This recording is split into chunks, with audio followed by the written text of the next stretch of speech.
ನಿರ್ಮತ್ಯೋಗ್ರಭವಾರ್ಣವೇ ನಿಜಮನೋಭೀಷ್ಟಂ ದಿಶಾಮೀತಿ ಯಃ ಸಮ್ಯಕ್ ಜ್ಞಾಪಯಿತುಂ ಕರೇಣ ವಿಲಸನ್ ಮಂಥಾನಮನ್ಯೇನ ಚ ರಮ್ಯಂ ಧಾಮ ದದನ್ ಮಹೇಶ ರಜತಗ್ರಾಮಶ್ರಿಯೋಲಂಕೃತಿಃ ಕರ್ಮಂದೀಶ್ವರ ಭಕ್ತಿಬಂಧನವಶಃ ಪ್ರೀತೋಸ್ತು ಕೃಷ್ಣ ಪ್ರಭು. ನಮಸ್ತೆ ಪ್ರಾಣೇಶ ಪ್ರಣತ ವಿಭವ ಯಾವನಿಮಗಾಃ ನಮಸ್ವಾಮಿನ್ ರಾಮ ಪ್ರಿಯತಮ ಹನುಮನ್ ಗುರುಗುಣ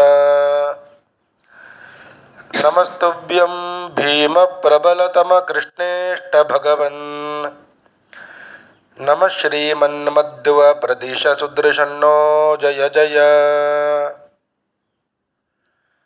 ತಪೋ ವಿದ್ಯಾ ವಿರಕ್ತ್ಯಾದಿ ಸದ್ಗುಣೌಘಾಕರಾನಹಂ ವಾದಿರಾಜ ಗುರೂನ್ ವಂದೇ ಹಯಗ್ರೀವ ದಯಾಶ್ರಯಾನ್. ಮುಕೋಪಿ ಯತ್ಪ್ರಸಾದೇನ ಮುಕುಂದ ಶಯನಾಯತೆ ರಾಜರಾಜಾಯತೆ ರಿಕ್ತೋ ರಾಘವೇಂದ್ರಂ ತಮಾಶ್ರಯೇ. ತಪಸ್ವಾಧ್ಯಾಯ ಶುಶ್ರೂಷಾ ಕೃಷ್ಣ ಪೂಜಾರತಂ ಮುನಿಂ ವಿಶ್ವೇಶಮಿಷ್ಟದಂ ವಂದೇ ಪರಿವ್ರಾಟ್ ಚಕ್ರವರ್ತಿನಂ. ಧರ್ಮದೃಢಬದ್ಧಮೂಲೋ ವೇದಸ್ಕಂದಃ ಪುರಾಣಶಾಖಾಢ್ಯಃ ಋತುಕುಸುಮೋ ಮೋಕ್ಷಫಲೋ ಮಧುಸೂದನಪಾದಪೋ ಜಯತಿ.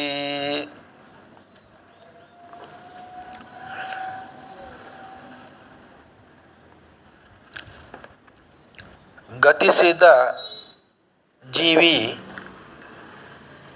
2 ಮುಹೂರ್ತ ಕಾಲದಲ್ಲಿ ಅಂಗುಷ್ಟ ಮಾತ್ರದ ಶರೀರವನ್ನು ಪಡೆದುಕೊಂಡು ಯಮದೂತರ ಮುಖಾಂತರ ಯಮಲೋಕಕ್ಕೆ ಪ್ರವೇಶ ಮಾಡಿ ಮತ್ತೆ ಬರ್ತಾನೆ. ಆ ಶರೀರವನ್ನು ತ್ಯಾಗ ಮಾಡ್ತಾನೆ.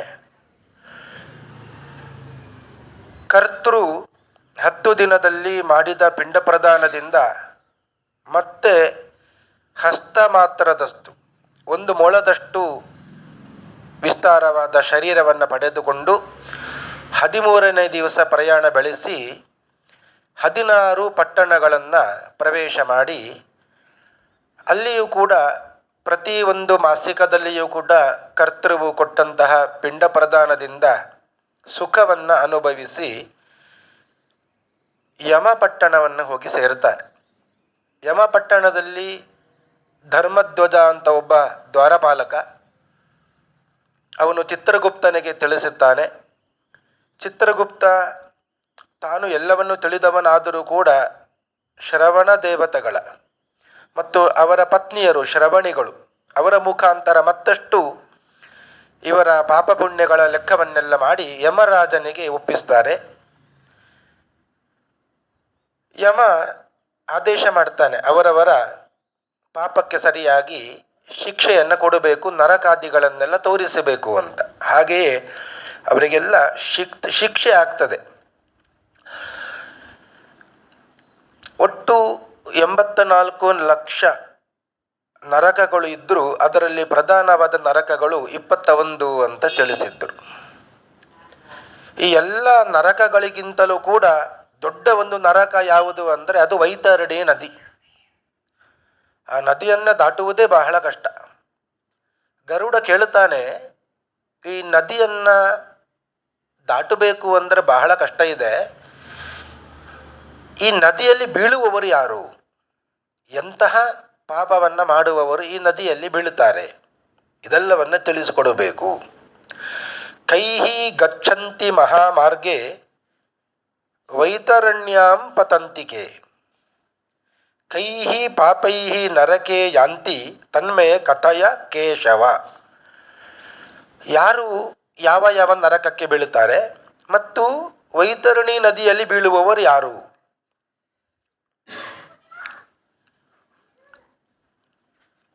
ಆಗ ಕೇಶವ ಭಗವಂತ ಹೇಳ್ತಾನೆ, ಧರ್ಮರಾಜಪುರದಲ್ಲಿ 4 ಬಾಗಿಲುಗಳು ದ್ವಾರಗಳು ಇವೆ. ಪೂರ್ವ, ದಕ್ಷಿಣ, ಪಶ್ಚಿಮ, ಉತ್ತರ ಇಷ್ಟರಲ್ಲಿಯೂ ಕೂಡ ಪಾಪಿಗಳು ಪ್ರವೇಶ ಮಾಡುವಂಥ ದ್ವಾರ ಅದು ದಕ್ಷಿಣ ದ್ವಾರ. ಈ ದಕ್ಷಿಣ ದ್ವಾರದಲ್ಲಿಯೇ ಹತ್ತಿರಕ್ಕೆ ಇರುವಂಥದ್ದೇ ವೈತರಣಿ ನದಿ. ಈ ನದಿಯಲ್ಲಿ ಯಾರೆಲ್ಲ ಬೀಳುತ್ತಾರೆ, ಎಂತಹ ಪಾಪವನ್ನು ಮಾಡಿದವರು ಬೀಳುತ್ತಾರೆ, ಇದೆಲ್ಲವನ್ನು ಕೂಡ ಭಗವಂತ ವಿವರಿಸ್ತಾ ಇದ್ದಾನೆ. ಯಾಕೆ ಗರುಡ ಪುರಾಣ ನಮಗೆ ಈ ವಿವರಣೆಯನ್ನು ಕೊಡುತ್ತದೆ ಅಂದರೆ, ಇಂತಹ ಪಾಪವನ್ನು ನಾವು ಮಾಡಬಾರದು ಅಂತ ತಿಳಿಸ್ತಾ ಇದೆ. ಬ್ರಹ್ಮಜ್ಞಾಶ್ಚ ಸುರಾಪಾಶ್ಚ ಗೋಘ್ನಾವ ಬಾಲಘಾತಕಾ ಸ್ತ್ರೀಘಾತಿ ಗರ್ಭಪಾತಿ ಚ ಯೇ ಚ ಪ್ರಚ್ಛನ್ನ ಪಾಪಿನಃ. ಬ್ರಹ್ಮಜ್ಞರು ಅಂತ, ಬ್ರಹ್ಮಜ್ಞರು ಅಂದರೆ ಬ್ರಹ್ಮಜ್ಞಾನಿಗಳನ್ನು ಕೊಲ್ಲುವವರು. ಬ್ರಹ್ಮಜ್ಞಾನಿಗಳು ಅಂದರೆ ಬ್ರಾಹ್ಮಣರಾಗಿ ಹುಟ್ಟಿ ಬ್ರಾಹ್ಮಣರಿಗೆ ಸಂಬಂಧಪಟ್ಟಂತಹ ಕಾರ್ಯವನ್ನು ಮಾಡುವವರು ಅಂತ ಅರ್ಥ. ನಿತ್ಯ ಸಂಧ್ಯಾ ವಂದನೆ, ದೇವಪೂಜೆ, ಅತಿಥಿ ಸತ್ಕಾರ ಆದಿಗಳನ್ನು ಯಾರು ಮಾಡ್ತಾರೋ, ಕುರಿಯಾತ್ ಅನ್ಯಂ ನವ ಕುರಿಯಾತ್ ಮೈತ್ರೋ ಬ್ರಾಹ್ಮಣ ಉಚ್ಯತೆ, ಸೂರ್ಯನಿಗೆ ಸಂಬಂಧಪಟ್ಟದ್ದು ಅರ್ಥಾತ್ ಗಾಯತ್ರಿ ಮಂತ್ರದಿಂದ ಸೂರ್ಯದೇವರಿಗೆ, ಸೂರ್ಯನಾರಾಯಣನಿಗೆ ಅರ್ಘ್ಯ ಪ್ರದಾನ, ನಿತ್ಯ ಗಾಯತ್ರಿ ಜಪ ಯಾರು ಮಾಡ್ತಾರೋ ಅವರು ಬ್ರಾಹ್ಮಣ ಅಂತ ಕರೆಸಿಕೊಳ್ಳುತ್ತಾರೆ. ಮತ್ತು ಜ್ಞಾನವನ್ನು ಸಂಪಾದಿಸಬೇಕು. ಇಂತಹ ಯಾರು ಜ್ಞಾನಿಗಳು ಅಂತ ಇದ್ದಾರೆ, ಅವರನ್ನು ಯಾರು ಕೊಲ್ಲುತ್ತಾರೋ ಅಂಥವರು ವೈತರಣಿಯಲ್ಲಿ ಬೀಳುತ್ತಾರೆ. ಸಾಕ್ಷಾತ್ತಾಗಿ ಯಾರು ಬ್ರಹ್ಮಜ್ಞಾನಿಗಳನ್ನು ಕೊಲ್ಲುವುದಿಲ್ಲ, ಆದರೆ ಬ್ರಹ್ಮಜ್ಞಾನಿಗಳ ಮನಸ್ಸನ್ನು ಯಾರು ನೋಯಿಸ್ತಾರೋ, ಅವರಿಗೆ ಬೇಡವಾದ ತೊಂದರೆಗಳನ್ನು ಯಾರೆಲ್ಲ ಕೊಡುತ್ತಾರೋ ಅವರೆಲ್ಲ ಬ್ರಹ್ಮಹತ್ಯೆ ಮಾಡಿದ ಪಾಪಕ್ಕೆ ಸಮಾನ ಆಗ್ತದೆ. ಅವರು ಸಾಕ್ಷಾತ್ತಾಗಿ ನೇರವಾಗಿ ಬ್ರಹ್ಮಹತ್ಯೆ ಮಾಡದೇ ಇದ್ದರೂ ಅವರನ್ನು ನೋಯಿಸಿದ್ದರೂ ಕೂಡ ಬ್ರಹ್ಮಹತ್ಯೆ ಎಂಬ ಪಾಪ ಬರ್ತದೆ. ಅಂಥವರು ವೈತರಣಿಯಲ್ಲಿ ಬೀಳುತ್ತಾರೆ. ಸುರಾಪಾಶ್ಚ, ಸುರಾಪಾನವನ್ನು ಮಾಡುವವರು. ಕೆಲವರಿಗೆ ವಿಧಿ ಇದೆ, ಸುರಾಪಾನವನ್ನು ಮಾಡುವ ವಿಧಿ, ಅಂಥವರು ಮಾಡಬಹುದು. ಆದರೆ ಬ್ರಾಹ್ಮಣರಾಗಿ ಹುಟ್ಟಿದವರು ಸುರಾಪಾನ ಮಾಡುವ ಹಾಗೆ ಇಲ್ಲ. ಅಂತಹ ಪಾಪವನ್ನು ಯಾರು ಮಾಡ್ತಾರೋ ಅವರು ವೈತರಣಿಯಲ್ಲಿ ಬೀಳುತ್ತಾರೆ. ಸುರಾಪಾನವು ಕೂಡ ನೇರವಾಗಿ ಯಾರು ಮಾಡುವುದಿಲ್ಲ,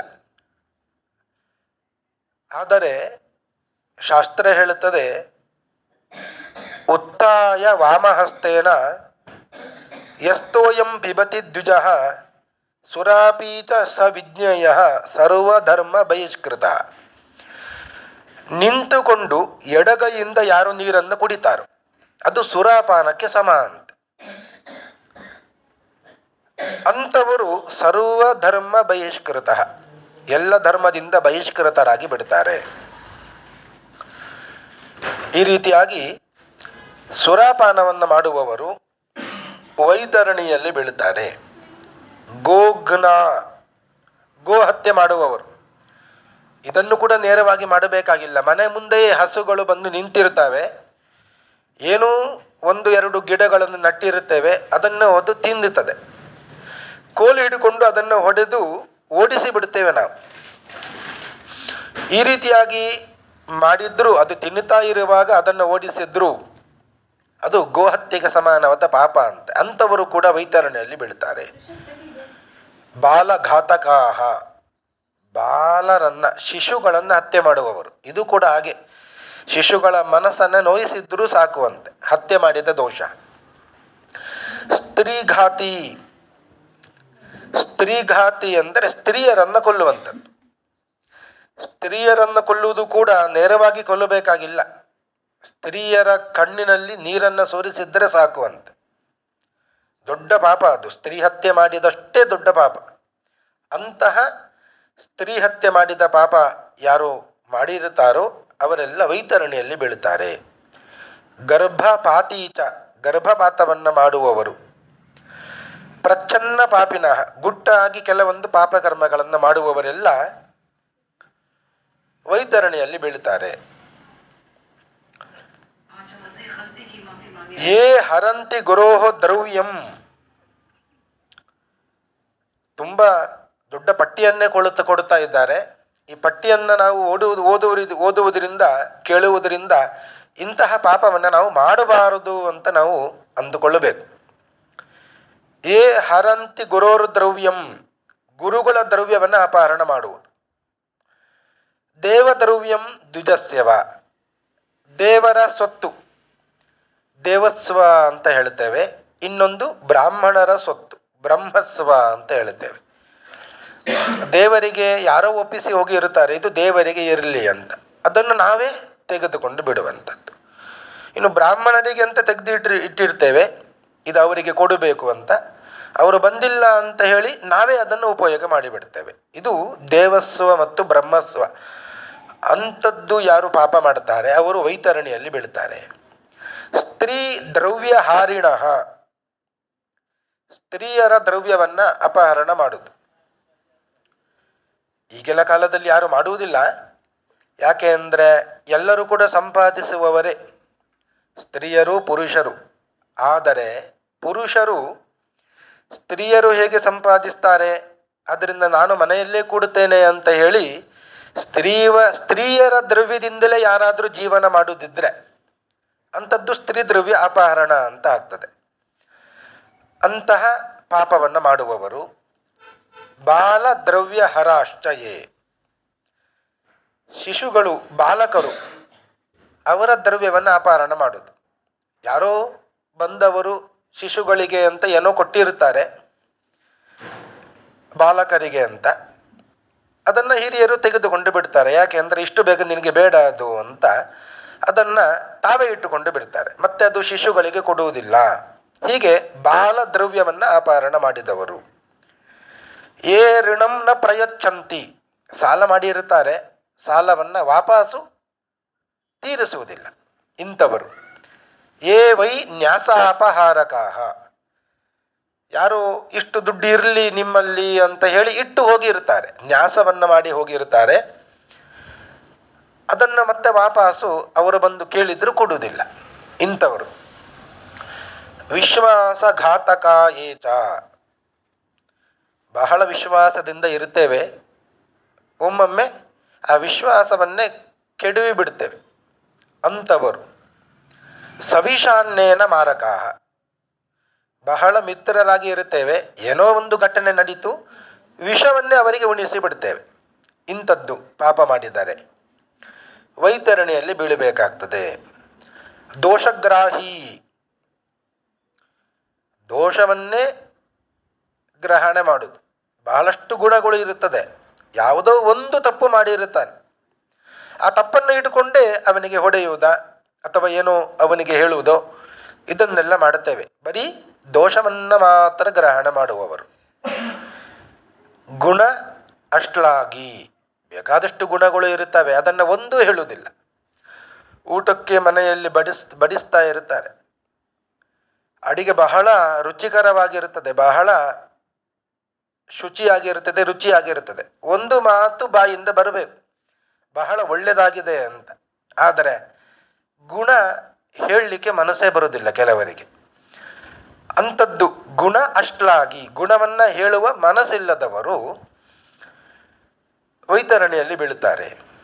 ಗುಣವಸ್ಸು ಸಮಸ್ಸರಾಹ, ಒಳ್ಳೆಯ ಗುಣಗಳು ಇದ್ದವರಲ್ಲಿ ಮಾತ್ಸರ್ಯ ಪಡೋದು. ಯಾಕೆ ಅಂದರೆ ಅಂಥ ಗುಣ ನನ್ನಲ್ಲಿ ಇಲ್ಲ ಅಂತ ಹೇಳಿ ಮತ್ಸರ್ಯ ಪಡುವಂಥದ್ದು. ನೀಚಾನುರಾಗಿಣೋ ಮೂಢಾಹ, ಕೆಟ್ಟವರ ಸಂಘ ಮಾಡುವವರು. ಸತ್ಸಂಗತಿ ಪರಾಂಗುಮುಖ, ಯಾರು ಒಳ್ಳೆಯವರಂತ ಇರ್ತಾರೆ ಅವರಿಗೆ ಎದುರಾಗಿ ಹೋಗುವವರು. ತೀರ್ಥ ಸಜ್ಜನ ಸತ್ಕರ್ಮ ಗುರುದೇವ ವಿನಿಂದಕಾಹ, ತೀರ್ಥ ಅಂದರೆ ಈ ಗಂಗಾದಿ ತೀರ್ಥಗಳನ್ನು ದೂಷಣೆ ಮಾಡೋದು. ಮೊನ್ನೆಯಷ್ಟೇ ಕುಂಭಮೇಳ ಅಂತ ನಡೀತು ಪ್ರಯಾಗರಾಜದಲ್ಲಿ. ತ್ರಿವೇಣಿ ಸಂಗಮದಲ್ಲಿ ನಡೆದಂತಹ ಈ ಕಾರ್ಯ, ಕೆಲವರು ಆ ತೀರ್ಥ ಸ್ಥಾನಕ್ಕೆ ಅಂತ ಹೋಗಿದ್ದಾರೆ ಬಹಳಷ್ಟು ಮಂದಿ. ಈ ಹೋಗದವರು ಏನು ಮಾಡ್ತಾರೆ ಅಂದರೆ ಅದೆಲ್ಲ ಸುಳ್ಳು, ಯಾಕಾಗಿ ಅಷ್ಟೆಲ್ಲ ಖರ್ಚು ಮಾಡಿ ಕೆಲಸವನ್ನು ಬಿಟ್ಟು ಹೋಗಬೇಕಿತ್ತು, ಈ ರೀತಿಯಾಗಿ ತಾನು ಹೋಗದೇ ಇರುವ ಕಾರಣ ಹೋದವರನ್ನ ದೂರುವ ಪ್ರಸಂಗದಲ್ಲಿ ಆ ತೀರ್ಥವನ್ನೇ ಅವಹೇಳನೆ ಮಾಡುವಂಥದ್ದು. ಹೀಗೆ ಯಾರು ತೀರ್ಥವನ್ನು, ಗಂಗಾದಿ ತೀರ್ಥಗಳನ್ನು ದೂಷಣೆ ಮಾಡ್ತಾರೋ, ಸಜ್ಜನರನ್ನು ಯಾರು ದೂಷಣೆ ಮಾಡ್ತಾರೋ, ಒಳ್ಳೆಯ ಕರ್ಮಗಳು, ಯಾರೋ ಒಬ್ಬರು ಬೇಕಾದಷ್ಟು ದೇವರು ಸಂಪತ್ತು ಕೊಟ್ಟಿದ್ದಾನೆ, ಯಜ್ಞ ಯಾಗಾದಿಗಳು ಧರ್ಮ ಕರ್ಮಗಳನ್ನು ಬಹಳಷ್ಟು ಮಾಡ್ತಾ ಇರ್ತಾರೆ. ಆದರೆ ಅಂಥವರನ್ನು ನೋಡಿ ಮಾತ್ಸರ್ಯದಿಂದ ಆ ಸತ್ಕರ್ಮವನ್ನೇ ದೂಷಣೆ ಮಾಡುವಂಥದ್ದು.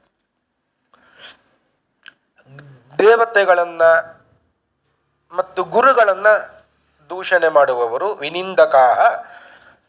ಪುರಾಣ ವೇದ ಮೀಮಾಂಸ, ಪುರಾಣವನ್ನು ದೂಷಣೆ ಮಾಡುವಂಥದ್ದು. ಇದು ಎಲ್ಲರೂ ಸಾಮಾನ್ಯ ಮಾಡ್ತಾ ಇರ್ತಾರೆ, ಪುರಾಣವನ್ನು ನಿಂದನೆ.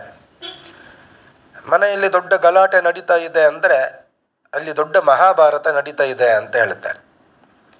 ಅಂದರೆ ಗಲಾಟೆ ಅಂದರೆ ಮಹಾಭಾರತ ಅಂತ ಇಷ್ಟೇ ತಿಳ್ಕೊಂಡಿದ್ದು. ಯಾರದೋ ಒಂದು ಮನೆಯ ವಿಷಯ ಮನೆಯಲ್ಲಿ ಬಂತು ಅಂತಾದರೆ ಅವರ ಮನೆಯಲ್ಲಿ ಆ ರಾಮಾಯಣ ಇದ್ದಿದ್ದೇ ಅಂತ ಹೇಳ್ತಾರೆ. ರಾಮಾಯಣವನ್ನು ನಿಂದನೆ ಮಾಡೋದು. ಯಾರೋ ಒಂದು ಒಳ್ಳೆಯ ಮಾತನ್ನು ಹೇಳುತ್ತಾ ಇದ್ದಾರೆ ಅಂದರೆ ನಿನ್ನ ಪುರಾಣವನ್ನು ನಿಲ್ಲಿಸು ಅಂತ ಹೇಳುವಂಥದ್ದು. ಹೀಗೆ ಪುರಾಣವನ್ನು, ರಾಮಾಯಣವನ್ನು, ಮಹಾಭಾರತಾದಿಗಳನ್ನು, ಶಾಸ್ತ್ರಗಳನ್ನೆಲ್ಲ ನಿಂದನೆ ಮಾಡುವವರು ಅವರು ವೈತರಣಿಯಲ್ಲಿ ಬೀಳ್ತಾರೆ. ಹರ್ಷಿತಾ ದುಃಖಿತಂ ದೃಷ್ಟ ಹರ್ಷಿತೆ ದುಃಖದಾಯಕ. ಬಹಳ ಖುಷಿ ಪಡ್ತಾ ಇರ್ತಾರೆ, ಸಂಭ್ರಮದಲ್ಲೇ ಇರ್ತಾರೆ. ಆ ಸಂಭ್ರಮದಲ್ಲಿ ಇರುವುದನ್ನು ನೋಡಲಿಕ್ಕೆ ಆಗುವುದಿಲ್ಲ ಕೆಲವರಿಗೆ. ಹೋಗಿ ಏನಾದರೂ ದುಃಖದ ಸಂಗತಿಯನ್ನು ಅಲ್ಲಿ ಹೇಳಿಬಿಡುವಂಥದ್ದು. ಹರ್ಷಿತೆ ದುಃಖದಾಯಕ ಹರ್ಷಿತಾ ದುಃಖಿತಂ ದೃಷ್ಟ. ಹೀಗೆ ದುಃಖಿತರನ್ನು ನೋಡಿ ಇನ್ನಷ್ಟು ದುಃಖವನ್ನು ಕೊಡುವಂಥದ್ದು. ದುಷ್ಟವಾಕ್ಯಸ್ಯ ವಕ್ತಾರ ದುಷ್ಟಚಿತ್ತಾಶ್ಚ ಯೇ ಸದಾ. ಯಾವಾಗಲೂ ಕೆಟ್ಟದ್ದನ್ನೇ ಮಾತನಾಡುವವರು, ಯಾವಾಗಲೂ ಕೆಟ್ಟದ್ದನ್ನೇ ಮನಸ್ಸಲ್ಲಿ ಯೋಚನೆ ಮಾಡ್ತಾ ಇರುವವರು ವೈತರಣಿಯಲ್ಲಿ ಬೀಳ್ತಾರೆ. ನ ಶೃಣ್ವಂತೆ ಹಿತಂ ವಾಕ್ಯಂ. ಮನೆಯಲ್ಲಿ ದೊಡ್ಡವರು ಅಂತ ಇರ್ತಾರೆ, ಒಳ್ಳೆಯವರು ಅಂತ, ಅವರೆಲ್ಲ ಹಿತವಾದ ವಾಕ್ಯವನ್ನು ಸಣ್ಣವರಿಗೆ ಹೇಳ್ತಾ ಇರ್ತಾರೆ. ಇದನ್ನು ದೂಷಣೆ ಮಾಡುವವರು ವೈತರಣಿಯಲ್ಲಿ ಬೀಳ್ತಾರೆ. ಶಾಸ್ತ್ರವಾರ್ತಾಂ ಕದಾಪಿ ನ. ಶಾಸ್ತ್ರವನ್ನು ಯಾವತ್ತೂ ಶ್ರವಣ ಮಾಡದೇ ಇರುವವರು. ಆತ್ಮಸಂಭಾವಿತಾ, ತಮ್ಮನ್ನೇ ತಾವೇ ದೊಡ್ಡವರು ಅಂತ ತಿಳ್ಕೊಳ್ಳುವವರು ಅಥವಾ ತಮ್ಮನ್ನೇ ತಾವು ಪ್ರಶಂಸೆ ಮಾಡಿಕೊಳ್ಳುವವರು. ಸ್ತಬ್ಧಾ, ಇನ್ನೊಬ್ಬರಿಗೆ ಗೌರವ ಕೊಟ್ಟೇ ಗೊತ್ತಿಲ್ಲ ಇಂತಹ ಮೂಢರು. ಪಂಡಿತ ಮಾನಿನಃ, ಏನೂ ಗೊತ್ತಿಲ್ಲ, 2 ಅಕ್ಷರ ಓದಿರ್ತಾರೆ ಅಂಥವರು ತಮ್ಮನ್ನೇ ತಾವು ದೊಡ್ಡ ಪಂಡಿತರು ಅಂತ ತಿಳ್ಕೊಳ್ಳುವಂಥದ್ದು. ಇಂಥವರು ಕೂಡ ವೈತರಣಿಯಲ್ಲಿ ಬೀಳುತ್ತಾರೆ. ಏತೇ ಚಾನ್ಯೇಚ ಬಹವಃ ಪಾಪಿಷ್ಟಾ ಧರ್ಮವರ್ಜಿತಾ. ಈ ರೀತಿಯಾಗಿ ಬಹಳಷ್ಟು ಮಂದಿ ಧರ್ಮವನ್ನು ಬಿಟ್ಟು ಪಾಪಿಷ್ಠರು ಆಗಿರುವವರು ಈ ರೀತಿಯಾಗಿ ವೈತರಣಿಯಲ್ಲಿ ಬೀಳ್ತಾರೆ. ಯಮದೂತೈ ತಾಡ್ಯಮಾನ. ಅವರು ಹೇಗೆ ಬೀಳ್ತಾರೆ ಅಂದರೆ ಯಮದೂತರು ಅವರಿಗೆ ಹೊಡೆದು ಹೊಡೆದು ಹೊಡೆದು ಆ ನದಿಯಲ್ಲಿ ಬೀಳಿಸ್ತಾರೆ. ಮಾತರಂ ಏವ ಮನ್ಯಂತೆ ಪಿತರಂ ಗುರುಮೇವ ಚ ಆಚಾರ್ಯಂ ಚಾಪಿ ಪೂಜ್ಯಂ ಚ ತಸ್ಯ ಮದ್ಯಂತಿ ನರ.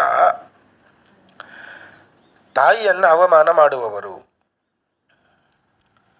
ತಾಯಿ ಅಂದರೆ ಹೆತ್ತ ತಾಯಿ ಅಂತ ಮಾತ್ರ ಅಲ್ಲ, 9 ಮಾತೃ ಸ್ವರೂಪರು ಇದ್ದಾರೆ. ಗುರುಪತ್ನಿಯರು, ಅವರು ಕೂಡ ಮಾತೃ ಸ್ವರೂಪನೇ. ಗರ್ಭದಾತ್ರಿ, ಯಾರು ಗರ್ಭ ಧರಿಸಿದ್ದಾರೋ ಗರ್ಭಿಣಿಯರು, ಅವರು ಕೂಡ ಮಾತೃ ಸ್ವರೂಪದಲ್ಲಿ ಇರುವವರು. ಸ್ತನಧಾತ್ರಿ, ಹಾಲು ಉಣಿಸುವವಳು. ಪಿತುಃ ಸ್ವಸ, ತಂದೆಯ ತಂಗಿ ಅಥವಾ ಅಕ್ಕ, ಸೋದರತ್ತೆ, ಅವರು ಕೂಡ ತಾಯಿಯ ಸ್ಥಾನದಲ್ಲಿ ಇರುವವರು. ಸ್ವಸ, ತನ್ನ ತಂಗಿ ಅಥವಾ ಅಕ್ಕ. ಮಾತುಃ ಸಪತ್ನಿ, ತಂದೆಗೆ ಇನ್ನೊಂದು ಹೆಂಡತಿ ಇದ್ದರೆ.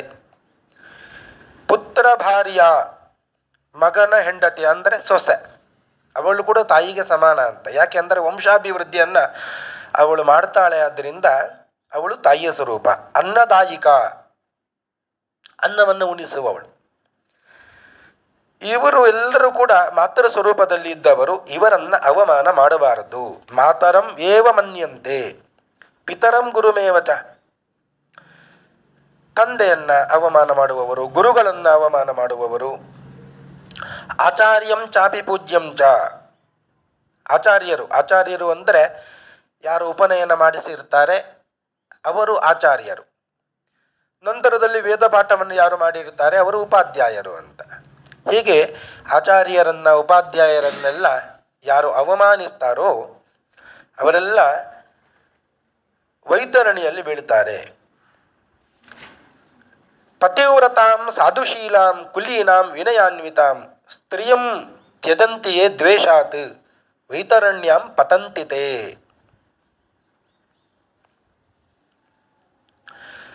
ಪತಿವ್ರತೆಯರು, ಈ ಪತಿವ್ರತೆಯನ್ನ ಯಾರು ತ್ಯಜಿಸ್ತಾರೋ ಅಂದರೆ ಬಿಡ್ತಾರೋ ಅಂಥವರು ವೈತರಣಿಯಲ್ಲಿ ಬೀಳ್ತಾರೆ. ಅಥವಾ ಇನ್ನೊಂದು ಅರ್ಥ, ಅವರನ್ನು ಬಿಟ್ಟೆ ತಾನು ಒಬ್ಬನೇ ತೀರ್ಥಯಾತ್ರೆಗೆ ಹೋಗುವಂಥದ್ದು. ಹೋದರೆ ಒಟ್ಟಿಗೆ ಹೋಗಬೇಕು, ಇಲ್ಲದಿದ್ದರೆ ಹೋಗಬಾರದು.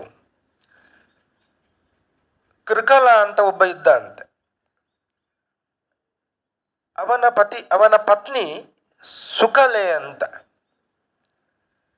ಆ ಸುಕಲೆಯನ್ನ ಬಿಟ್ಟು ಈ ಕೃಕಲ ಎಂಬುವವ ತೀರ್ಥಯಾತ್ರೆಗೆ ಹೋಗಿದ್ದರಿಂದ ಅವನಿಗೆ ಯಾವ ತೀರ್ಥಯಾತ್ರೆಯ ಫಲ ಬಂದಿಲ್ಲ.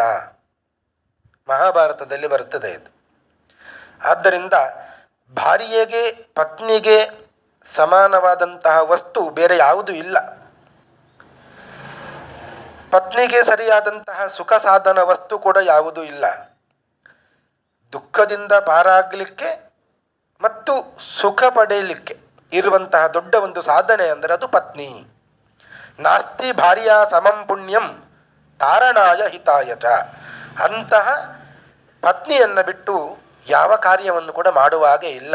ಆದ್ದರಿಂದಲೇ ಮದುವೆ ಆಗುವ ಸಂದರ್ಭದಲ್ಲಿ ಹೆಣ್ಣು ಕೊಟ್ಟ ತಂದೆಗೆ ಮಾತನ್ನು ಕೊಡುವಂಥದ್ದು, ಧರ್ಮೇಚ ಅರ್ಥೇಚ ಕಾಮೇಚ ತ್ವಯ ನ ಅತಿತರಿತವ್ಯ ಇಯಂ ಕನ್ಯಾ.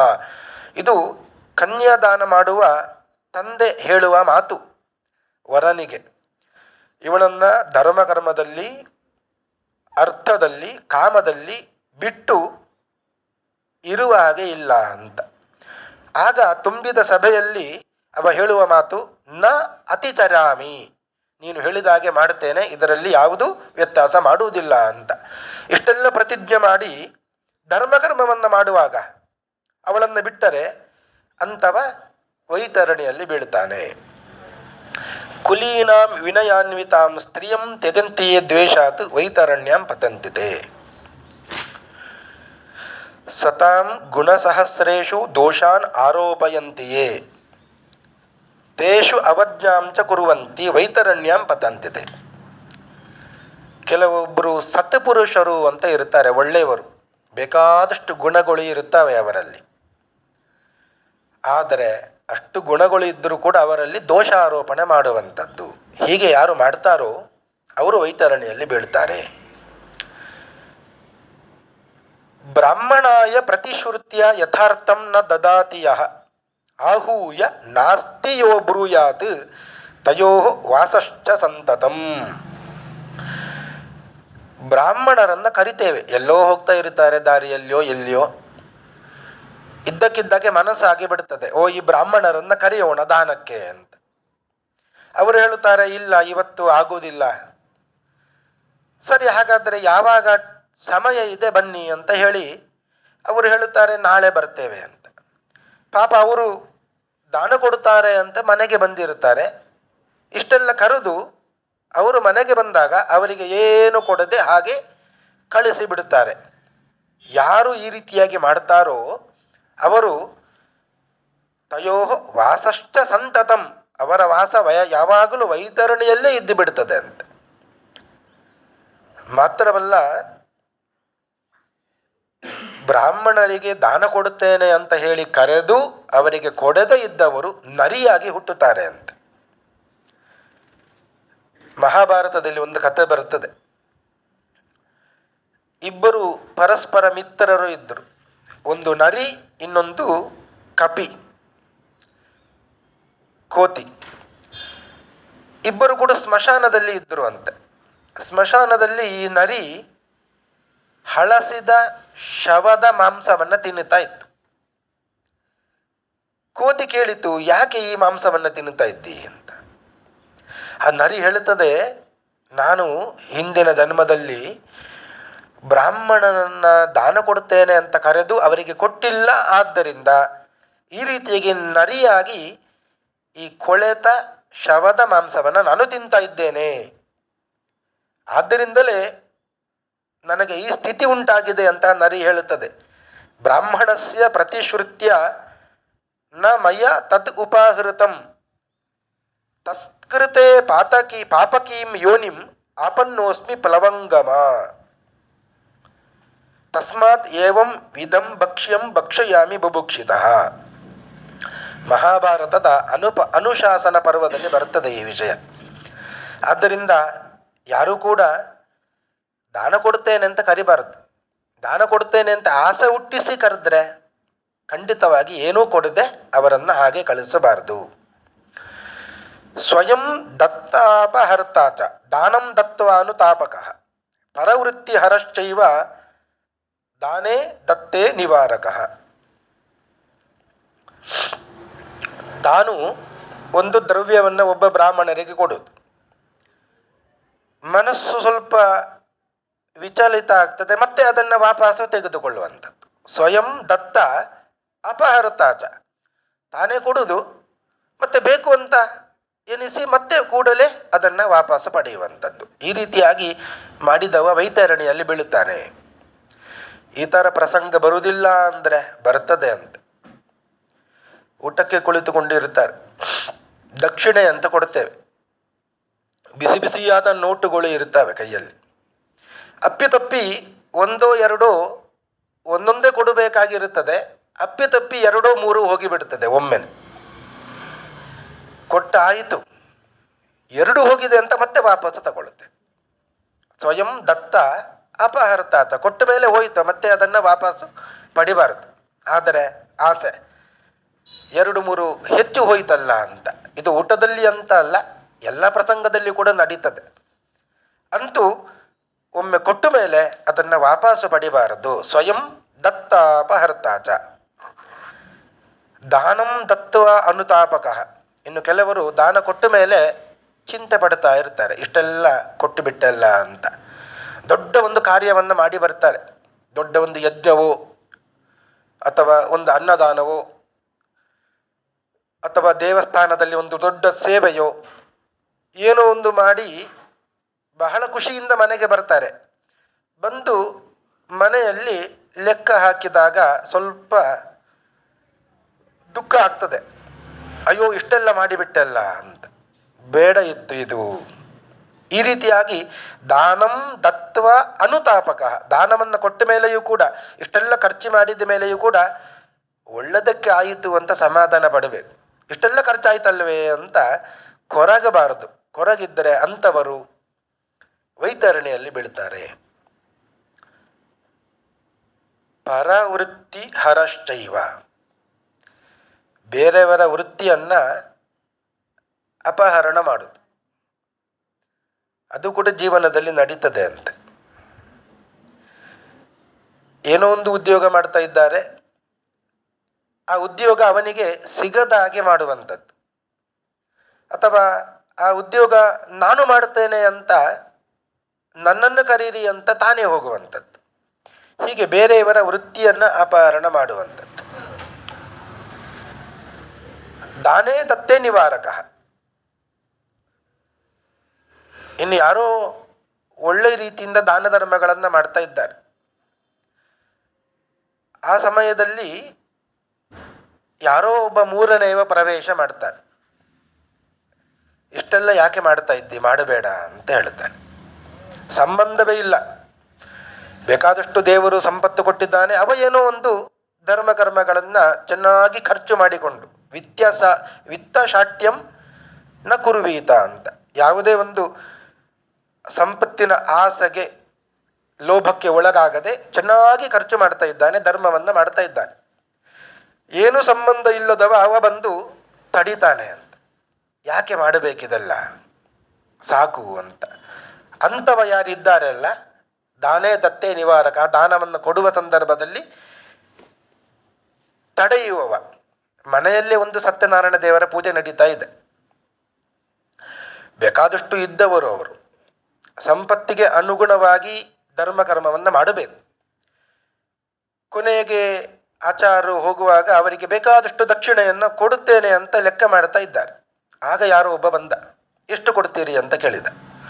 ಅವನಿಗೆ ಸಂಬಂಧವೇ ಇಲ್ಲ, ಕೊಡುವವ ಯಜಮಾನ, ತೆಗೆದುಕೊಳ್ಳುವವ ಪೂಜೆ ಮಾಡಿದವ.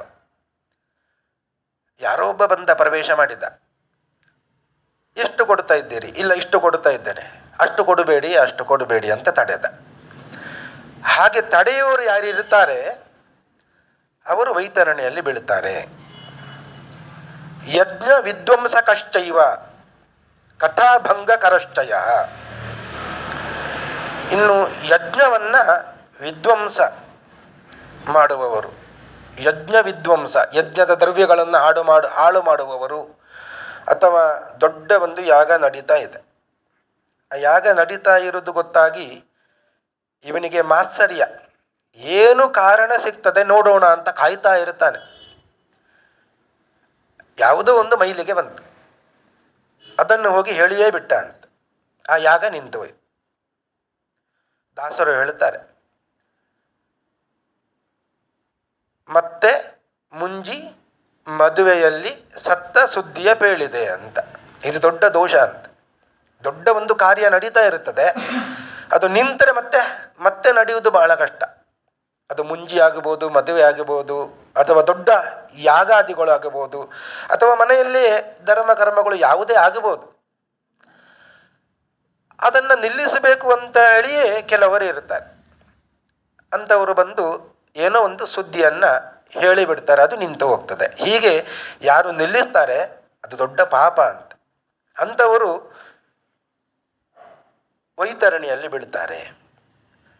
ಕಥಾಭಂಗ ಕರಶ್ಚಯ. ಕಥಾಭಂಗ, ಪುರಾಣ ನಡೀತಾ ಇರುತ್ತದೆ, ಅಲ್ಲಿ ಅದಕ್ಕೆ ಭಂಗವನ್ನು ಉಂಟು ಮಾಡುವವರು ಯಾರಿರುತ್ತಾರೆ ಅಂಥವರು ವೈತರಣಿಯಲ್ಲಿ ಬೀಳುತ್ತಾರೆ. ಕ್ಷೇತ್ರ ಸೀಮಾ ಹರಶ್ಚೈವ. ಇನ್ನು ಪಾಲು ಪಟ್ಟಿ ಮಾಡುವ ಸಂದರ್ಭದಲ್ಲಿ ಅಣ್ಣ ತಮ್ಮಂದಿರಿಯಲ್ಲಿಯೇ ಸ್ವಲ್ಪ ಜಾಗವನ್ನು ತನ್ನಡೆಗೆ ಸೆಳೆದುಕೊಳ್ಳುವಂಥದ್ದು, ಆ ಸೀಮೆಯಲ್ಲಿ ಸ್ವಲ್ಪ ಜಾಗವನ್ನು ತನ್ನಡೆಗೆ ಎಳ್ಕೊಳ್ಳುವಂಥದ್ದು ಅಳತೆ ಮಾಡುವಾಗ.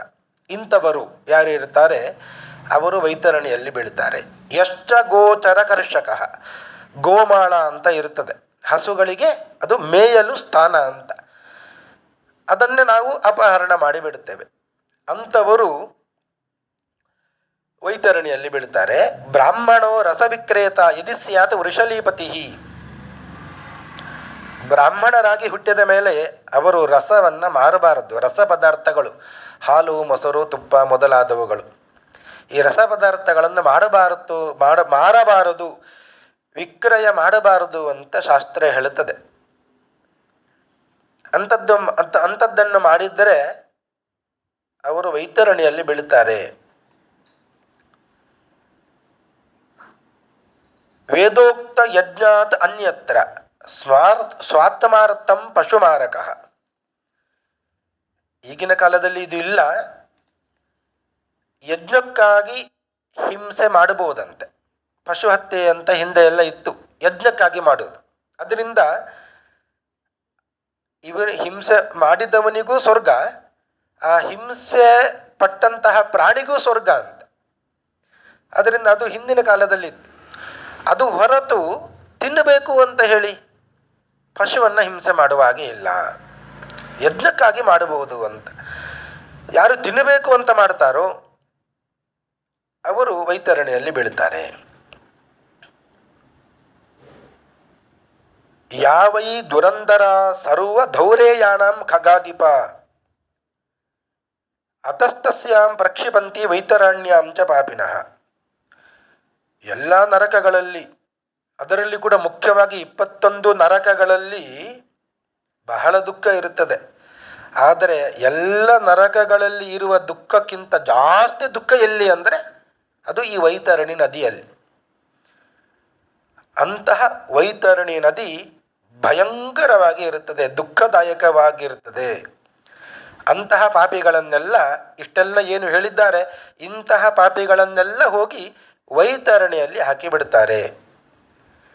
ಕೃಷ್ಣ ಗೌಹು ಯದಿ ನೋ ದತ್ತ. ಯಾರು ಈ ಸಂದರ್ಭದಲ್ಲಿ ಗೋದಾನವನ್ನು ಮಾಡುವುದಿಲ್ಲವೋ, ಬದುಕಿರುವಾಗಲೇ ಮಾಡಬೇಕು,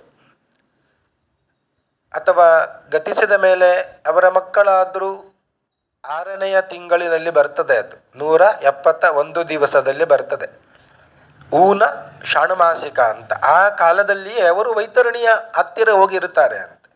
ಆ ಸಂದರ್ಭದಲ್ಲಿ ಗೋದಾನವನ್ನು ಏನಾದರೂ ಮಾಡಿದರೆ ಆ ಗೋವಿನ ಪುಚ್ಚ ಬಾಲ ಅದನ್ನು ಹಿಟ್ಟುಕೊಂಡು ಆ ನದಿಯನ್ನು ದಾಟಬಹುದು ಅಂತೆ. ಅಥವಾ ಹಾಗೆಯೇ ಬೇರೆ ಬೇರೆ ನರಕಗಳನ್ನು ತಪ್ಪಿಸಿಕೊಳ್ಳಿಕ್ಕೆ ನೋರುಧ್ವ ದೇಹ ಕ್ರಿಯಾಕೃತ, ಮಕ್ಕಳಾದವರು ಔರುಧ್ವ ದೈಹಿಕ ಪ್ರಕ್ರಿಯೆಗಳನ್ನು ಮಾಡಲೇಬೇಕು. 10 ದಿವಸದ ಪ್ರಕ್ರಿಯೆಗಳು ಮತ್ತು 11, 12 ಮತ್ತು 13 ಏನು ಆ ಪ್ರಕ್ರಿಯೆಗಳು ಇವೆ, ಅದೆಲ್ಲವನ್ನು ಕೂಡ ಮಾಡಿದರೆ ಅವರಿಗೆ ಸ್ವಲ್ಪ ಯಾತನೆ ಕಡಿಮೆ ಆಗ್ತದೆ ಅಂತ. ಇನ್ನೂ ದೊಡ್ಡ ಪಟ್ಟಿಯನ್ನು ಮಾಡ್ತಾ ಇದ್ದಾರೆ. ಕೂಟ ಸಾಕ್ಷ್ಯಂ ಪ್ರದಾತಾರ, ಕೆಲವರೆಲ್ಲ ಸುಳ್ಳು ಸಾಕ್ಷಿಯನ್ನು ಹೇಳುವವರು ಇರ್ತಾರೆ. ಅವರೆಲ್ಲ ಈ ವೈತರಣಿಯಲ್ಲಿ ಬೀಳ್ತಾರೆ. ಛಲೇನ ಅರ್ಜನ ಸಂಸಕ್ತ, ಕಪಟದಿಂದ ಮೋಸದಿಂದ ಹಣ ಸಂಪಾದನೆ ಮಾಡುವವರು, ಕಳ್ಳತನದಿಂದ ಜೀವನವನ್ನು ಸಾಗಿಸುವವರು, ಇವರೆಲ್ಲ ವೈತರಣಿಯಲ್ಲಿ ಬೀಳ್ತಾರೆ. ಛೇದಯಂತಿ ಅತಿವೃಕ್ಷಾಂಶ, ಈ ಅಶ್ವತ್ಥ ವೃಕ್ಷ, ಪಾಲಾಶ ಇದನ್ನೆಲ್ಲ ಕಡಿಬಾರದು ಅಂತ ಇದೆ, ತುಂಡು ಮಾಡಬಾರದು ಅಂತ. ಅಂತಹ ಮರವನ್ನು ತುಂಡರಿಸಿದರೆ ಅವರು ಹೋಗಿ ವೈತರಣಿಯಲ್ಲಿ ಬೀಳ್ತಾರೆ. ಮತ್ತು ವನಾರಾಮ ವಿಭಂಜಕ, ಬೇಕಾದಷ್ಟು ದಾರಿಯಲ್ಲಿ ನೆರಳು ಕೊಡುತ್ತಾ ಇರುತ್ತದೆ ಮರಗಳು, ಏನೂ ಕೆಲಸ ಇಲ್ಲ, ಅಂಥವರು ಹೋಗಿ ಆ ಮರವನ್ನು ಕಡಿದು ಬಿಡ್ತಾರೆ, ನಮಗೆ ಒಲೆ ಹಚ್ಚಲು ಬೇಕು ಅಂತ ಹೇಳಿ. ಅಂಥವರು ಕೂಡ ವೈತರಣಿಯಲ್ಲಿ ಬೀಳ್ತಾರೆ. ವ್ರತಂ ತೀರ್ಥಂ ಪರಿತ್ಯಜ್ಯ, ತೀರ್ಥಯಾತ್ರೆಗಳನ್ನು, ತೀರ್ಥಂ ಅಂದರೆ ತೀರ್ಥಯಾತ್ರೆ, ವ್ರತ ಅಂದರೆ ಏಕಾದಶಿ ವ್ರತ. ಎಲ್ಲ ವ್ರತಗಳು ಕೂಡ ಏಕಾದಶಿ ವ್ರತದ ಹಿಂದೆ ಅಂತ ದಾಸರು ಹೇಳುತ್ತಾರೆ. ಕೆಲವರು ಗುರುವಾರ ಅಂತ ಮಾಡ್ತಾರೆ, ರಾಯರಿಗೆ ಪ್ರೀತಿಯಾಗಲಿ ಅಂತ. ಆದರೆ ಪಾಪ ರಾಯರು ಏಕಾದಶಿ ವ್ರತವನ್ನು ಮಾಡ್ತಾ ಇರ್ತಾರೆ. ಈ ಗುರುವಾರ ಉಪವಾಸ ಮಾಡುವವರು ಏಕಾದಶಿಯೇ ಮಾಡುವುದಿಲ್ಲ, ರಾಯರು ಶುದ್ಧ ಉಪವಾಸವನ್ನು ಮಾಡ್ತಾ ಇರ್ತಾರೆ. ಇವರು ಏಕಾದಶಿಯಂದು ಸರಿಯಾಗಿ ತಿಂದು ಗುರುವಾರ ಮಾತ್ರ ಉಪವಾಸ, ಅದು ರಾಯರಿಗೆ ಪ್ರೀತಿಯಾಗಲಿ ಅಂತ ಮಾಡ್ತಾರೆ. ಆದರೆ ರಾಯರಿಗೆ ಖಂಡಿತವಾಗಿ ಪ್ರೀತಿ ಆಗುವುದಿಲ್ಲ. ಏಕಾದಶಿ ಉಪವಾಸವನ್ನು ಮಾಡದೆ ಗುರುವಾರ, ಸೋಮವಾರ ಅಥವಾ ಶನಿವಾರ, ಒಪ್ಪತ್ತು ಈ ರೀತಿಯಾಗಿ ಯಾವ ವ್ರತವನ್ನು ಮಾಡಿದ್ರೂ ಅದು ವ್ಯರ್ಥ ಅಂತೆ. ಮಾತ್ರವಲ್ಲ, ಯಾರು ಈ ರೀತಿಯಾಗಿ ವ್ರತವನ್ನು ಬಿಡ್ತಾರೋ, ಏಕಾದಶಿ ವ್ರತವನ್ನು ಬಿಡ್ತಾರೋ ಅವರು ವೈತರಣಿಯಲ್ಲಿ ಬೀಳುತ್ತಾರೆ. ತೀರ್ಥಂ, ತೀರ್ಥ ಅಂದರೆ ಜೀವನದಲ್ಲಿ ಒಂದು ಬಾರಿ ಆದರೂ ಗಂಗಾ ನದಿಗೆ ಹೋಗಿ ಸ್ನಾನ ಮಾಡಿ ಬರಬೇಕು. ಇಲ್ಲದೇ ಇದ್ದರೆ ಅವನ ಪಾಪ ಪರಿಹಾರ ಆಗುವುದಿಲ್ಲ, ಅವನಿಗೆ ವೈತರಣಿ ನದಿಯೇ ಗತಿ ಆಗ್ತದೆ. ಒಂದು ಬಾರಿ ಆದರೂ ಗಂಗೆಯಲ್ಲಿ ಮುಳುಗಬೇಕು. ಯಾರು ಈ ರೀತಿಯಾಗಿ ತೀರ್ಥವನ್ನು, ಗಂಗಾ ತೀರ್ಥವನ್ನು ತ್ಯಾಗ ಮಾಡ್ತಾರೋ ಅವರು ವೈತರಣಿಯಲ್ಲಿ ಮುಳುಗುತ್ತಾರೆ. ಭರ್ತಾರಂ ದೂಷಯೇತ್ ನಾರಿ ಪರಂ ಮನಸ್ಸಿ ಧಾರಯೇತ್, ಒಳ್ಳೆಯ ಗಂಡ, ಅಂತಹ ಒಳ್ಳೆಯ ಗಂಡನನ್ನು ಪತ್ನಿಯಾದವಳು ದೂಷಣೆ ಮಾಡಿದರೆ, ದೂಷಣೆ ಮಾಡುವುದು ಮಾತ್ರ ಅಲ್ಲ, ಬೇರೆಯವರನ್ನ ಮನಸ್ಸಿನಲ್ಲಿ ಇಟ್ಟುಕೊಂಡರೆ ಅಂಥವರು ವೈತರಣಿಯಲ್ಲೇ ಬೀಳುತ್ತಾರೆ. ಇತ್ಯಾದ್ಯಾಹ ಶಾಲ್ಮಲಿ ವೃಕ್ಷೆ ಭುಂಜಂತೆ ಬಹುತಾಡನಾಥ್. ಇಂಥವರೆಲ್ಲ ವೈತರಣಿಯಲ್ಲಿ ಬೀಳುವುದು ಮಾತ್ರ ಅಲ್ಲ, ಏನು ಶಾಲ್ಮಲಿ ವೃಕ್ಷ ಅಂತ ಇದೆ, ವಜ್ರಕಂಠಕ ವೃಕ್ಷ, ಆ ಮುಳ್ಳು ಮುಳ್ಳು ಇರುವಂತಹ ಮರ, ಅದರ ಅಡಿಯಲ್ಲಿ ಅವನನ್ನು ನೇತಾಡಿಸಿ ತಾಡಯಂತಿ ಹೊಡಿತಾರೆ ಅಂತೆ. ತಾಡನಾಥ್ ಪತಿತಾಹ ದೂತಾಹ ಕ್ಷಿಪಂತಿ ನರಕೇಶು ತಾನ್. ಅವರನ್ನು ಮತ್ತೆ ಮತ್ತೆ ಹೊಡೆದು ಹೊಡೆದು ಅವರನ್ನು ಬೇರೆ ಬೇರೆ ನರಕದಲ್ಲಿ ಎಲ್ಲ ಹಾಕ್ತಾರೆ.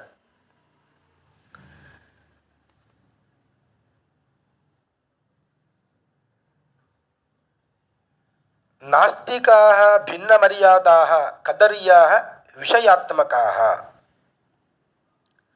ನಾಸ್ತಿಕರು ಅಂತ ಯಾರು ಇರುತ್ತಾರೆ, ಜಗತ್ತಿನಲ್ಲಿ ಈ ಜಗತ್ತನ್ನು ನಿರ್ಮಾಣ ಮಾಡಿದವ ಯಾರೂ ಇಲ್ಲ, ಇದು ಹಾಗೇ ಆಗಿದ್ದು ಅಂತ. ಯಾವುದೂ ಹಾಗೆಯೇ ಆಗುವುದಿಲ್ಲ. ಗಡಿಯಾರದಲ್ಲಿ ಒಂದು ಮುಳ್ಳು ಚೆನ್ನಾಗಿ ನಡಿಬೇಕು ಅಂತಾದರೆ ಅದಕ್ಕೆ ಒಂದು ಶೆಲ್ಲನ್ನು ಹಾಕಬೇಕು. ಹಾಗೆಯೇ ಈ ಜಗತ್ತಿನಲ್ಲಿ ಎರಡು ಮುಳ್ಳುಗಳು, ಒಂದು ಸೂರ್ಯ, ಇನ್ನೊಂದು ಚಂದ್ರ. ಈ ಎರಡು ಮುಳ್ಳುಗಳು ಸರಿಯಾಗಿ ತಿರುಗಬೇಕು ಅಂತಾದರೆ ಅದಕ್ಕೆ ಒಂದು ಶೆಲ್ಲು ಹಾಕಬೇಕು, ಒಂದು ಶಕ್ತಿ ಬೇಕು. ಆ ಶಕ್ತಿ ನಾವು ನೀವು ಯಾರೂ ಅಲ್ಲ. ಯಾಕೆ ಅಂದರೆ ನಾವು ಎಚ್ಚರದಲ್ಲಿ ಇಲ್ಲದೇ ಇದ್ದಾಗಲೂ ಸೂರ್ಯ ಮಾತ್ರ ಬಂದಿರ್ತಾನೆ ಅಂತ. ಆದ್ದರಿಂದ ಸೂರ್ಯನನ್ನು ಎಬ್ಬಿಸುವವರು ನಾವು ಅಲ್ಲ. ಹಾಗಾದರೆ ಈ ಸೂರ್ಯ ಮತ್ತು ಚಂದ್ರ ಎಂಬಂಥ ಎರಡು ಮುಳ್ಳುಗಳನ್ನು ತಿರುಗಿಸುವವ ಯಾರು ಅಂದರೆ ಅದು ಭಗವಂತ ಅಂತ ಒಪ್ಪಲೇಬೇಕು. ಒಪ್ಪದೇ ಇದ್ದರೆ ಅಂಥವರು ಕೂಡ ಇರ್ತಾರೆ. ನಾಸ್ತಿಕಾಹ ಭಿನ್ನ ಮರ್ಯಾದಾಹ. ಅಂತಹ ನಾಸ್ತಿಕರು, ಅವರಿಗೆ ಘೋರವಾದ ನರಕ ಆಗ್ತದೆ. ಭಿನ್ನ ಮರ್ಯಾದಾಹ, ದಾನ ಧರ್ಮವನ್ನು ಯಾಕೆ ಮಾಡಬೇಕು? ನಮಗೆ ಏನು ಫಲ ಕಂಡು ಬರ್ತದೆ? ಈಗ ಒಬ್ಬರಿಗೆ ಒಂದು ವಸ್ತುವನ್ನು ನಾವು ಕೊಡುತ್ತೇವೆ, ಕೊಟ್ಟ ಮೇಲೆ ಏನು ಫಲ ಬಂತು ನಮಗೆ? ಯಾವುದು ಕಾಣುವುದಿಲ್ಲ. ಆದ್ದರಿಂದ ಯಾಕೆ ಕೊಡಬೇಕು ಅಂತ ಹೇಳುವವರೇ ಇರುತ್ತಾರೆ. ಅಂಥವರು ಘೋರ ನರಕವನ್ನು ಅನುಭವಿಸ್ತಾರೆ. ಪರಂಪರೆಯಿಂದ ಒಂದು ಧರ್ಮ ಅಂತ ಒಂದು ಬಂದಿರುತ್ತದೆ. ನಮ್ಮ ತಂದೆ, ಅವರ ತಂದೆ, ಅವರ ತಂದೆ ಎಲ್ಲ ಮಾಡಿಕೊಂಡು ಬಂದಿರ್ತಾರೆ ಮನೆಯಲ್ಲಿ, ಹೀಗೆ ಹೇಗೆ ಅಂತ. ಅದನ್ನು ಮಕ್ಕಳು ಎಲ್ಲವನ್ನು ಬಿಟ್ಟು ಬಿಡ್ತಾರೆ ಅಂತ. ಅಂಥವರು ಕೂಡ ನರಕದಲ್ಲಿ ಬೀಳ್ತಾರೆ. ಮತ್ತು ಡಾಂಬಿಕಾ ಕೃತಜ್ಞಾಶ್ಚ.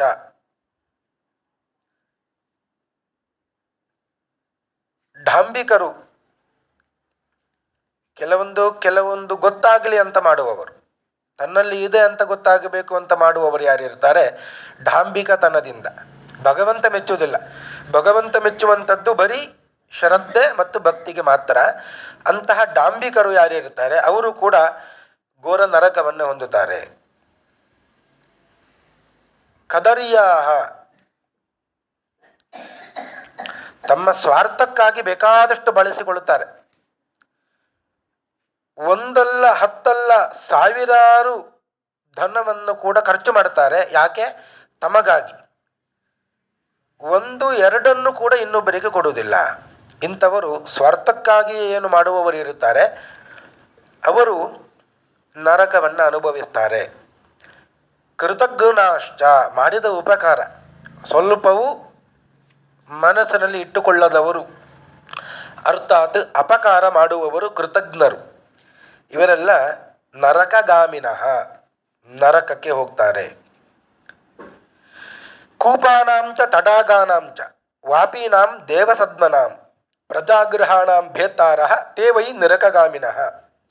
ಒಳ್ಳೆಯ ಬಾವಿ, ಕೆರೆ, ಕೊಳ, ದೇವಾಲಯ ಎಲ್ಲ ಇರುತ್ತದೆ, ಯಾರೋ ನಿರ್ಮಾಣ ಮಾಡಿರ್ತಾರೆ. ನಮ್ಮ ಪ್ರಯೋಜನಕ್ಕಾಗಿ, ಸ್ವಾರ್ಥಕ್ಕಾಗಿ ಅದನ್ನು ನಾವು ಮುಚ್ಚಿಸಿ ಬಿಡುತ್ತೇವೆ. ಇಂಥವರು ಕೂಡ ನರಕಗಾಮಿನಃ.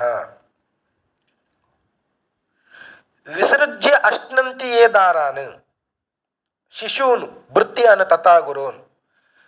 ಮನೆಯಲ್ಲಿ ತುಂಬ ಕುಟುಂಬ ಎಲ್ಲರೂ ಇರುತ್ತಾರೆ, ಆದರೆ ವಿಸೃಜ್ಯ ಅಶ್ನಂತಿ, ತನ್ನ ಹೆಂಡತಿ, ಮಕ್ಕಳು, ಭೃತ್ಯರು ಗುರುಗಳು, ತಂದೆ ತಾಯಿಯರು, ಹಿರಿಯರು ಇವರೆಲ್ಲ ಇರ್ತಾರೆ.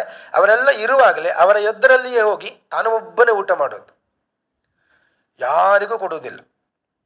ಅಥವಾ ಏನು ತಿನ್ನುವ ವಸ್ತು ಇದ್ದರೂ ಕೂಡ ಅದನ್ನು ಮಕ್ಕಳಿಗೆ ಕೊಡಬೇಕು, ಹಿರಿಯರಿಗೆ ಕೊಡಬೇಕು, ಇದು ಯಾವುದೂ ಇಲ್ಲ. ತಾನೊಬ್ಬನೇ ಅದನ್ನು ಸ್ವೀಕಾರ ಯಾರು ಮಾಡ್ತಾರೋ ತೇ ವೈ ನರಕಗಾಮಿನಃ. ಪಿತೃದೇವೇದ್ಯಾಂ, ಪಿತೃಗಳಿಗೆ ಮತ್ತು ದೇವತೆಗಳಿಗೆ ಪಿತೃಯಜ್ಞ ಮತ್ತು ದೇವಯಜ್ಞ ಇದು ಎರಡನ್ನ ಯಾರು ಮಾಡುವುದಿಲ್ಲವೋ, ಪಿತೃಯಜ್ಞ ಅಂದರೆ ವರ್ಷದಲ್ಲಿ ಒಂದು ಬಾರಿ ಆದರೂ ಶ್ರಾದ್ದ ಇತ್ಯಾದಿಗಳನ್ನು ಮಾಡದೆ ತಾನು ಮಾತ್ರ ಪುಷ್ಕಳವಾಗಿ ಭೋಜನ ಮಾಡ್ತಾನೋ, ದೇವತೆಗಳಿಗೆ ಕೊಡದವ ನಿತ್ಯ ವೈಶ್ವದೇವ ಅಂತ ಮಾಡಬೇಕು, ಅದು ಯಾರು ಮಾಡುವುದಿಲ್ಲವೋ ಅವರೆಲ್ಲ ನರಕಗಾಮಿನಃ. ಶಂಕುಬಿಹಿ ಸೇತುಬಿಹಿ ಕಾಷ್ಟೈಹಿ, ಒಳ್ಳೆಯ ದಾರಿ ಇರುತ್ತದೆ, 4 ಮಂದಿಗೆ ಹೋಗಲಿಕ್ಕೆ ಬಹಳ ಅನುಕೂಲ ಅಂತ ಇರುತ್ತದೆ. ಆ ದಾರಿಯನ್ನು ನಮ್ಮ ಸ್ವಾರ್ಥಕ್ಕಾಗಿ ನಾವು ಮುಚ್ಚಿಬಿಡ್ತೇವೆ. ಅದನ್ನು ಯಾವುದೋ ಒಂದು ಸಮಾರಂಭ ನಡೀತಾ ಇರುತ್ತದೆ ಮನೆಯಲ್ಲಿ, ಹೋಗುವ ದಾರಿ ಅದು ಸ್ವಲ್ಪ ಹೊತ್ತು ಮುಚ್ಚಿದ್ರೂ ನಡೀತದೆ, ಆದರೆ 1 ದಿವಸ 2 ದಿವಸ ಮುಚ್ಚಿಬಿಡ್ತಾರೆ. ಅಂಥವರು ನರಕಕ್ಕೆ ಹೋಗ್ತಾರೆ. ಅಥವಾ ಒಳ್ಳೆಯ ದಾರಿಯಲ್ಲಿ ಕಲ್ಲು, ಮುಳ್ಳು, ಮೊಳೆ ಇತ್ಯಾದಿಗಳು, ಶಂಕುಬಿಹಿ ಸೇತುಬಿಹಿ ಕಾಷ್ಟೈಹಿ ಪಾಷಾಣೈಹಿ ಕಂಟಕೈಹಿ ತಥಾ ಏ ಮಾರ್ಗಂ ಉಪರುಂದಂತಿ, ಈ ರೀತಿಯಾಗಿ ಬೇಡವಾದ ಪದಾರ್ಥಗಳನ್ನು, ತೊಂದರೆ ಆಗುವಂತಹ ಪದಾರ್ಥಗಳನ್ನು ಮಾರ್ಗದಲ್ಲಿ ಹಾಕಿಬಿಡುವವರು, ಇನ್ನೊಬ್ಬರಿಗೆ ತೊಂದರೆ ಆಗಲಿ ಅಂತಲೇ ಹಾಕುವವರು, ದಾರಿಯನ್ನು ಮುಚ್ಚುವವರು, ಇವರೆಲ್ಲ ನರಕಕ್ಕೆ ಹೋಗ್ತಾರೆ. ಶಿವಂ ಶಿವಾಂ ಹರಿಂ ಸೂರ್ಯಂ ಗಣೇಶಂ ಸದ್ಗುರುಂ ಬುಧಂ. ಶಿವ ಮತ್ತು ಶಿವ, ಶಿವ ಅಂದರೆ ರುದ್ರದೇವರು, ಮಂಗಳಕರರು ಅವರು. ಶಿವ ಅಂದರೆ ಶಿವಪತ್ನಿ ಪಾರ್ವತೀ ದೇವಿ. ಈ ಶಿವನನ್ನು ಮತ್ತು ಪಾರ್ವತಿಯನ್ನು, ಉಮಾಮಹೇಶ್ವರರನ್ನು ಯಾರು ತಿರಸ್ಕಾರ ಮಾಡ್ತಾರೋ, ಯಾರು ಅವರ ಆರಾಧನೆಯನ್ನು ಮಾಡುವುದಿಲ್ಲವೋ ಅವರು ಕೂಡ ನರಕವನ್ನೇ ಸೇರುತ್ತಾರೆ ಅಂತ. ತಾರತಮ್ಯ ಪ್ರಕಾರವಾಗಿ ಎಲ್ಲ ದೇವತೆಗಳನ್ನು ಪೂಜೆ ಮಾಡಲೇಬೇಕು. ಯಾವ ದೇವತೆಗಳನ್ನು ಕೂಡ ನಾವು ಹೀಯಾಳಿಸುವಾಗೆ ಇಲ್ಲ.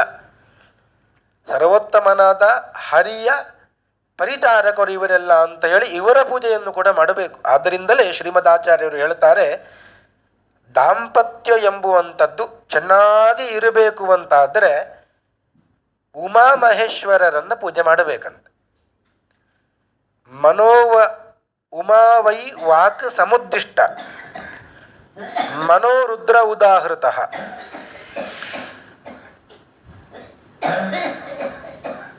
ಉಮೆ ಅಂದರೆ ಪಾರ್ವತಿ. ಆ ಪಾರ್ವತಿ ಮಾತಿಗೆ ಅಭಿಮಾನಿನಿ, ಮಾತಿಗೆ ಅಭಿಮಾನಿನಿ. ರುದ್ರದೇವರು ಮನಸ್ಸಿಗೆ ನಿಯಾಮಕರು. ಹೀಗೆ ಯಾವತ್ತು ಮನಸ್ಸು ಮತ್ತು ಮಾತು ಎರಡು ಒಂದೇ ಆಗಿರುತ್ತದೋ ಆಗ ಯಾವ ಗಲಾಟೆಯೂ ಕೂಡ ನಡೆಯುವುದಿಲ್ಲ ಅಂತೆ. ಆದ್ದರಿಂದ ಈ ಮಾತಿಗೆ ಮತ್ತು ಮನಸ್ಸಿಗೆ ಅಭಿಮಾನಿಗಳಾದಂತಹ ಉಮಾಮಹೇಶ್ವರರನ್ನ ಯಾರು ಚೆನ್ನಾಗಿ ಆರಾಧಿಸ್ತಾರೋ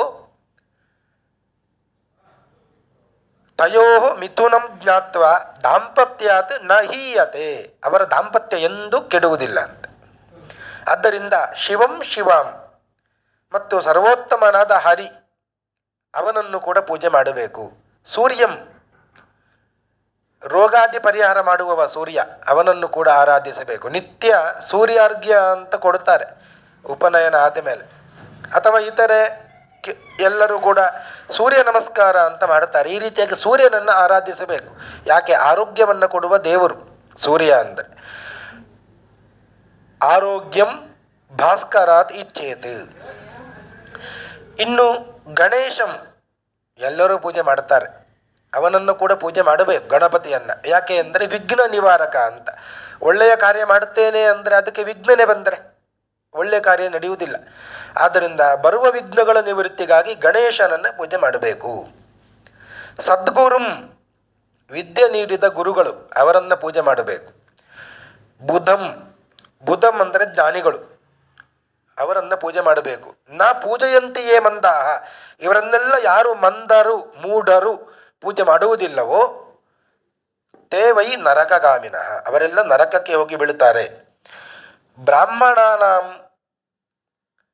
ಚ ಕಲಹಂ ಗೋಯುದ್ಧಂ ಕಲಹ ಪ್ರಿಯಾ, ಕೆಲವು ಕಡೆ ಬ್ರಾಹ್ಮಣರು ಸೇರಿಕೊಂಡು ಜಗಳ ಮಾಡ್ತಾ ಇರ್ತಾರೆ. ಆ ಜಗಳ ಆಗುವಾಗ ಅದನ್ನು ನೋಡಿ ಖುಷಿ ಪಡುವವರು ಕೆಲವರು ಇರ್ತಾರೆ. ಹಾಗೆ ಮಾಡಬಾರ್ದಂತ. ಆ ಜಗಳ ಆಗುವಾಗ ಅದನ್ನು ಬಿಡಿಸಬೇಕು. ಗೋವುಗಳು ಕೂಡ ಜಗಳ ಆಡ್ತಾ ಇರ್ತವೆ ಕೆಲವೊಮ್ಮೆ, ಆಗಲೂ ಹೋಗಿ ಗೋವಿನ ಯುದ್ಧವನ್ನು ಬಿಡಿಸಬೇಕು. ಅದು ಬಿಡಿಸಿದ ಇದ್ದರೆ ನ ವರ್ಜಂತ್ಯನು ಮೋದಂತೆ, ಬಿಡಿಸದೆ ಅದನ್ನು ಅನುಮೋದನೆ ಮಾಡುವವರು ಯಾರಿದ್ದಾರೆ, ಇನ್ನಷ್ಟು ಗಲಾಟೆ ಮಾಡಲಿ ನೋಡಿಕೊಂಡು ಸುಮ್ಮನೆ ಕೂಡೋಣ ಅಂತ ಹರ್ಷವನ್ನು ವ್ಯಕ್ತಪಡಿಸುವವರು ಅಂತ ಇರ್ತಾರೆ, ಅವರೆಲ್ಲ ನರಕಕ್ಕೆ ಹೋಗ್ತಾರೆ. ಏ ಶಾರೀರಂ ಮಲಂ ವನ್ನಹು, ಶರೀರದ ಮಲ ಅಂತ ಇರುತ್ತದೆ, ಹೊಲಸುಗಳು. ಅದನ್ನು ಯಾರು ನೀರಿನಲ್ಲಿ ಅಗ್ನಿಯಲ್ಲಿ ಒಳ್ಳೆಯ ದಾರಿ ಹೋಗುವ ಬರುವ ದಾರಿಯಲ್ಲಿ ಅಥವಾ ಹಸುವಿನ ಕೊಟ್ಟಿಗೆಯಲ್ಲಿ ವಿಸರ್ಜನೆ ಮಾಡ್ತಾರೋ ಅವರು ನರಕಕ್ಕೆ ಹೋಗ್ತಾರೆ.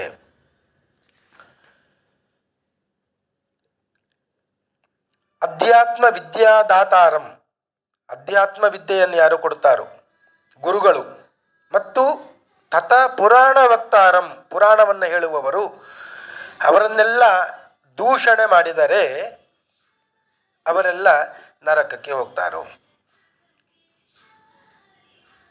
ಮಿತ್ರದ್ರೋಹಕರ ಏಚ, ಮಿತ್ರದ್ರೋಹವನ್ನು ಮಾಡುವವರು, ಒಳ್ಳೆಯ ಮಿತ್ರನಿರುತ್ತಾನೆ ಅವನಿಗೆ ದ್ರೋಹ ಮಾಡಿಬಿಡುವಂಥದ್ದು, ಇವರು ಕೂಡ ನರಕವನ್ನು ಹೊಂದುತ್ತಾರೆ. ವಿವಾಹಂ ದೇವಯಾತ್ರಾಂಚ ತೀರ್ಥ ಸಾರ್ಥಾನ ವಿಲಂಬತಿ, ಮೆರವಣಿಗೆ ಹೋಗ್ತಾ ಇದೆ, ದೊಡ್ಡ ಉತ್ಸವ ನಡೀತಾ ಇದೆ, ಪಲ್ಲಕ್ಕಿಯೋ ರಥವೋ ಯಾವುದೋ ಹೋಗ್ತಾ ಇದೆ, ಅದನ್ನು ತಡೆಯುವವರು. ಅಥವಾ ವಿವಾಹಂ, ವಿವಾಹದ ಒಂದು ಮಹೋತ್ಸವ ಅಂತ ಇರ್ತದೆ, ವರಾಗಮನ ಅಂತ, ಅಥವಾ ದಂಪತಿಗಳು ಸೇರಿಕೊಂಡೇ ಗಂಡನ ಮನೆಗೆ ಹೋಗುವಂತಹ ಒಂದು ಯಾತ್ರೆ ಅಂತ ಇರುತ್ತದೆ. ಇದನ್ನೆಲ್ಲ ಯಾರು ತಡಿತಾರೋ ಅವರೆಲ್ಲ ನರಕಕ್ಕೆ ಹೋಗ್ತಾರೆ.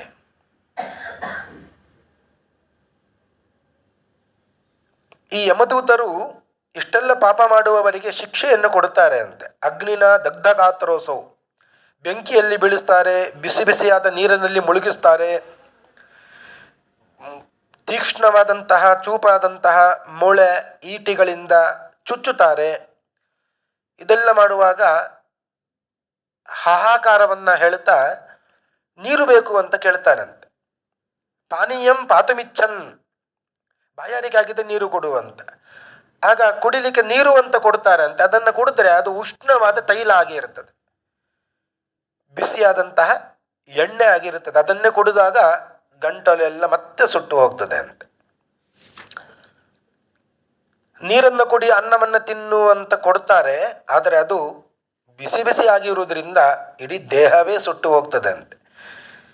ಇಷ್ಟೆಲ್ಲ ಕಷ್ಟಗಳನ್ನು ಪಡಿಬೇಕಾಗ್ತದೆ, ನರಕದಲ್ಲಿ ಬೀಳಬೇಕಾಗ್ತದೆ, ವೈತರಣಿಯಲ್ಲಿ ಬೀಳಬೇಕಾಗ್ತದೆ. ಆದ್ದರಿಂದ ಏನು ಮನುಷ್ಯ ಜನ್ಮ ಬಂದಿದೆ ಇದನ್ನು ಸಾರ್ಥಕಪಡಿಸಿಕೊಳ್ಳಬೇಕು. ಈ ರೀತಿಯಾಗಿ ಭಗವಂತ ಗರುಡನಿಗೆ ಹೇಳಿದ ವೈತರಣಿಯಲ್ಲಿ ಬೀಳಬೇಕಾದಂತಹ ಪಾಪಕರ್ಮಗಳನ್ನು ಮಾಡಬಾರದು. 84 ಲಕ್ಷ ಜೀವರಾಶಿಗಳು ಇವೆ ಅಂತೆ. ವೃಕ್ಷ ಗುಲ್ಮ ಲತಾ ವಲ್ಲಿ ಗಿರೆಯಶ್ಚ ತೃಣಾನಿಚ, ಮರ ಪೊದೆ ಗಿಡ ಪರ್ವತಗಳು ಕಲ್ಲುಗಳು ಇದೆಲ್ಲ ಸ್ಥಾವರ. ಇನ್ನು ಜೀವದಾತಿಗಳು, ಕ್ರಿಮಿಕೀಟಗಳು, ಪಕ್ಷಿ ಪಶುಗಳು, ಜಲಚರಗಳು ಇವರೆಲ್ಲ ಇದ್ದಾರೆ. ಇಷ್ಟೆಲ್ಲ ಜೀವರಾಶಿಗಳು ಇವೆ. ಚತುರಶೀತಿ ಲಕ್ಷೇಶು ಕಥಿತಾ ದೇವಯೋನಯ, ಚತುರಶೀತಿ ಲಕ್ಷ 84 ಲಕ್ಷ ಜೀವ ಶರೀರ ಇದೆ ಅಂತ. ಮನುಷ್ಯ ಜನ್ಮ ಬರಬೇಕಾದ್ರೆ ಮಾನುಷೇಪಿ ಶ್ವಪಾಕೇಶು ಜಾಯಂತೆ ನರಕಾಗತಃ, ಇಷ್ಟೆಲ್ಲ ಅಡ್ಡ ಅಡಿ ಬರಬೇಕು ಅಂತೇವ. ಲಕ್ಷ ಜೀವರಾಶಿಗಳನ್ನೆಲ್ಲ ಅಡ್ಡಾಡಿಕೊಂಡು ಮತ್ತೆ ಜೀವರಾಶಿಯನ್ನು ದಾಟಿ ಬಂದ ಈ ಶರೀರ ಅಂತ ಮನುಷ್ಯ ದೇಹ ಬರುವಂಥದ್ದು. ಇಷ್ಟೆಲ್ಲ ಕಷ್ಟಪಟ್ಟು ಬಂದಂತಹ ದೇಹವನ್ನು ಕೇವಲ ಕ್ಷಣಿಕ ಸುಖಕ್ಕಾಗಿ ನಾವೇನು ಮಾಡ್ತೇವೆ, ದುರುಪಯೋಗ ಪಡ್ಕೊಂಡು ಬಿಡ್ತೇವೆ. ಗರುಡ ಮತ್ತೆ ಕೇಳ್ತಾನೆ, ಯಾವ ಯಾವ ಪಾಪ ಮಾಡುವುದರಿಂದ ಯಾವ ಯಾವ ಯೋನಿಯಲ್ಲಿ ಹುಟ್ಟಬೇಕಾಗ್ತದೆ? ಯಾಂ ಯಾಂ ಯೋನಿಂಚ ಗಚ್ಚಂತಿ ತನ್ಮೇ ಕಥಯ ಕೇಶವ, ಏನ ಏನ ಚ ಪಾಪೇನ ಯದ್ಯತಿ ಚಿನ್ನಂ ಪ್ರದಾಯತೆ.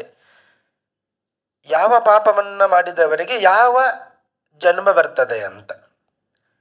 ಬ್ರಹ್ಮ ಕ್ಷಯರೋಗಿ ಸ್ಯಾತ್, ಬ್ರಹ್ಮಹತ್ಯೆ ಮಾಡಿದವ ಕ್ಷಯರೋಗಿಯಾಗಿ ಹುಟ್ಟುತ್ತಾನೆ ಅಂತ. ಗೋಗ್ನಃ ಸ್ಯಾತ್ ಕುಬ್ಜಕೋ ಜಡ, ಗೋಹತ್ಯೆಯನ್ನು ಮಾಡಿದವ ಕುಳ್ಳನಾಗಿ ಹುಟ್ಟುತ್ತಾನೆ,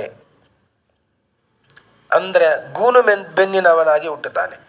ಕನ್ಯಾಘಾತಿ ಭವೇತ್ ಕುಷ್ಟಿ, ಯಾರು ಕನ್ಯೆಯನ್ನು ಹೊಡೆದಿರ್ತಾನೋ, ಹತ್ಯೆ ಮಾಡಿರುತ್ತಾನೋ ಅವ ಕುಷ್ಠರೋಗಿಯಾಗಿ ಹುಟ್ಟುತ್ತಾನೆ. ಸ್ತ್ರೀಘಾತಿ ಗರ್ಭಪಾತಿ ಚ ಪುಲಿಂದೋ ರೋಗವಾನ್ ಭವೇತ್, ಸ್ತ್ರೀ ಹತ್ಯೆ ಮಾಡಿದವರು, ಗರ್ಭಪಾತನವನ್ನು ಮಾಡಿದವರು ಇವರೆಲ್ಲ ರೋಗಿಷ್ಠರಾಗಿ ಹುಟ್ಟುತ್ತಾರೆ. ಕೂಟಸಾಕ್ಷಿ ಭವೇನ ಮೂಕಃ, ಸುಳ್ಳು ಸಾಕ್ಷಿ ಹೇಳುವವರು ಇವರು ಮುಂದಿನ ಜನ್ಮದಲ್ಲಿ ಮೂಕರಾಗಿ ಹುಟ್ಟುತ್ತಾರೆ. ನರಕದಲ್ಲಿ ಅವರಿಗೆ ಶಿಕ್ಷೆ ಬೇರೆಯೇ. ಆ ನರಕವನ್ನು ಅನುಭವಿಸಿ ಮತ್ತೆ ಅವರು ಯಾವುದೋ ಒಂದು ಪ್ರಾಣಿ ಜನ್ಮವನ್ನು ಸೇರಿಸಿ ಮತ್ತೆ ಹುಟ್ಟುವಾಗ ಅವರು ಬಾಯಿಲ್ಲದವರು. ಯಾಕೆ ಅಂದರೆ ಸುಳ್ಳು ಸಾಕ್ಷಿ ಹೇಳಿದವರಾದ್ದರಿಂದ ಮೂಕರಾಗಿ ಹುಟ್ಟುತ್ತಾರೆ. ಕಾಣಃ ಸ್ಯಾತ್ ಪಂಕ್ತಿಭೇದಕಃ, ಪಂಕ್ತಿಭೇದ ಮಾಡಿದವರು ಅವರು ಕುರುಡರಾಗಿ ಹುಟ್ಟುತ್ತಾರೆ ಅಂತ. ಯಾವತ್ತೂ ಪಂಕ್ತಿ ಭೇದವನ್ನು ಮಾಡಬಾರದು. ಒಂದೇ ಪಂಕ್ತಿಯಲ್ಲಿ ಕೂತರೆ ಅವರಿಗೆ ಭೇದವನ್ನು ಮಾಡಬಾರದು. ಅವರಿಗೆ ಎಷ್ಟೆಷ್ಟು ಬೇಕು, ಭಕ್ಷ್ಯಂ ಭೋಜ್ಯಂ ಸಮಂ ದೇಯಂ, ಇವನನ್ನವ ಅಂತ ಹೇಳಿ ಅವನಿಗೆ ಹೆಚ್ಚು ಹಾಕೋದು, ಇವನಿಗೆ ಬೇಕಿರುತ್ತದೆ ಆದರೆ ಅವನಿಗೆ ಹಾಕುವುದೇ ಇಲ್ಲ. ಹೀಗೆ ಪಂಕ್ತಿ ಭೇದವನ್ನು, ಒಂದೇ ಪಂಕ್ತಿಯಲ್ಲಿ ಕೂತವರಿಗೆ ಭಕ್ಷ್ಯಂ ಭೋಜ್ಯಂ ಸಮಂ ದೇಯಂ, ಅವರವರಿಗೆ ಎಷ್ಟೆಷ್ಟು ಬೇಕು ಅಷ್ಟನ್ನು ಕೊಡಲೇಬೇಕು. ದಕ್ಷಿಣಾತು ಅನುಸಾರತಃ, ದಕ್ಷಿಣ ಕೊಡುವಾಗ ಅದು ಪಂಕ್ತಿ ಭೇದ ಅಲ್ಲ. ಒಳ್ಳೆಯ ಪಂಡಿತರು ಕೂತಿರ್ತಾರೆ, ಅವರಿಗೆ 100. ಅವ ಇನ್ನೊಬ್ಬ ಕೂತಿರ್ತಾನೆ, ಅವ ಪಂಡಿತ ಅಲ್ಲ, ಜ್ಞಾನಿ ಅಲ್ಲ, ಹುಟ್ಟು ಬ್ರಾಹ್ಮಣ, ಅದರಿಂದ ಅವನಿಗೆ 10. ಹೀಗೆ ದಕ್ಷಿಣಾತು ಅನುಸಾರತಃ, ದಕ್ಷಿಣೆಯನ್ನು ಸ್ವಲ್ಪ ಭೇದವನ್ನು ಮಾಡಿ ಕೊಡಬಹುದು. ಆದರೆ ತಿನ್ನುವ ಪದಾರ್ಥ ಏನಿದೆ ಅದು ಯಾರ್ಯಾರಿಗೂ ಎಷ್ಟೆಷ್ಟು ಬೇಕು ಅಷ್ಟನ್ನು ಸರಿಯಾಗಿ ಬಡಿಸಬೇಕು. ಕಾಣಃ ಸ್ಯಾತ್ ಪಂಕ್ತಿ ಭೇದಕಃ, ಪಂಕ್ತಿ ಭೇದ ಮಾಡಿದವ ಕುರುಡನಾಗಿ ಹುಟ್ಟುತ್ತಾನೆ. ಅನೋಷ್ಟಃ ಸ್ಯಾತ್ ವಿವಾಹಗ್ನೋ, ಕೆಲವರು ವಿವಾಹಕ್ಕೆ ವಿಘ್ನ ತಂದು ಬಿಡ್ತಾರೆ ಅಂತ. ವಧೂವರರ ಮದುವೆ ಅಂತ ಒಂದು ನಿಶ್ಚಯ ಆಗಿರುತ್ತದೆ, ಆದರೆ ಆಗದವರು ವಧುವಿನ ಬಗ್ಗೆ ಏನೋ ಹೇಳುವಂಥದ್ದು ಅಥವಾ ವರನ ಬಗ್ಗೆ ಏನೋ ಹೇಳುವಂಥದ್ದು ಮಾಡಿ ಬೇಡವಾದ ಸುದ್ದಿಯನ್ನು ಹಬ್ಬಿಸಿ ಆ ವಿವಾಹವನ್ನು ನಿಲ್ಲಿಸಿ ಬಿಡ್ತಾರಂತೆ. ಅಂಥವರು ಹರಿದ ತುಟಿಯುಳ್ಳವರಾಗಿ ಹುಟ್ಟುತ್ತಾರಂತೆ, ಸೀಳು ತುಟಿಯವರಾಗಿ ಹುಟ್ಟುತ್ತಾರೆ. ಜನ್ಮಾಂಧಃ ಪುಸ್ತಕಂ ಹರೇತ್, ಪುಸ್ತಕವನ್ನು ಅಪಹರಣ ಮಾಡುವವರು ಅಂತ ಇರ್ತಾರೆ.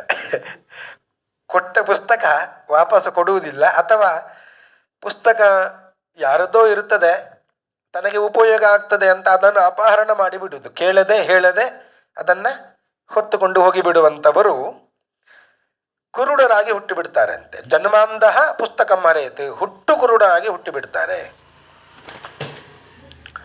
ಅಯಾಜ್ಯ ಯಾಜಕೋ ವಿಪ್ರಃ ಸಭವೇತ್ ಗ್ರಾಮಸೂಕರಃ. ಅಯಾಜ್ಯ ಯಾಜಕ, ಹೋಮವನ್ನು ಯಾರ ಕಡೆಯಿಂದ ಮಾಡಿಸಬೇಕು? ಅವ ಒಳ್ಳೆಯ ಅಧ್ಯಯನವನ್ನು ಮಾಡಿರುವವನಾಗಿರಬೇಕು. ಕನಿಷ್ಠ ಪಕ್ಷ ವೇದವನ್ನಾದರೂ ಕೂಡ ಅವ ಅಧ್ಯಯನ ಮಾಡಿರಬೇಕು. ಏನು ಮಾಡಿದವ ಅನರ್ಹ ಯಜ್ಞ ಮಾಡಲಿಕ್ಕೆ, ಅಂಥವನ ಕಡೆಯಿಂದ ಯಜ್ಞ ಮಾಡಿಸುವವ ಯಾರಿರ್ತಾರೆ ಅವರು ಊರ ಹಂದಿಯಾಗಿ ಹುಟ್ಟುತ್ತಾರೆ ಅಂತ. ಅಯಾಜ್ಯ ಯಾಜಕ ವಿಪ್ರಹ ಸಭವೇತ್ ಗ್ರಾಮಸೂಕರ. ಖರೋ ವೈ ಬಹುಯಾಜಿತ್ವಾತ್ ಕಾಕೋ, ಖರೋ ವೈ ಬಹುಯಾಜಿತ್ವಾತ್. ಕೆಲವರು ಒಂದೋ ಎರಡೋ, ಒಂದು ಬೆಳಿಗ್ಗೆ ಒಂದು ಸಾಯಂಕಾಲ ಯಾಗ ಮಾಡಬೇಕು. ಆದರೆ ಹಣದ ಆಸೆಗೆ ಬೆಳಿಗ್ಗೆ 3 ಮಾಡುತ್ತೇನೆ, ಸಾಯಂಕಾಲವೂ 3 ಮಾಡುತ್ತೇನೆ ಅಂತ ಹೋದರೆ ಖರೋವೈ ಬಹುಯಾಜಿತ್ವಾತ್, ಅವ ಕಟ್ಟೆಯಾಗಿ ಹುಡುತಾನೆ ಅಂತ. ಕಾಕೋ ನಿರ್ಮಂತರ ಭೋಜನಾತ್. ಕಾಗೆಯಾಗಿ ಹುಟ್ಟುವವರು ಯಾರು ಅಂದರೆ 2 ಅರ್ಥ ಇದಕ್ಕೆ. ಒಂದು, ಊಟ ಮಾಡುವಾಗ ಪರಿಷೇಕವನ್ನು ಮಾಡಬೇಕು ಅಂತ ಇರುತ್ತದೆ, ಅದನ್ನು ಮಾಡದೆ. ಚಿತ್ರಾವತಿ ಇಡಬೇಕು ಅಂತ ಇರುತ್ತದೆ, ಅದನ್ನು ಇಡದೆ.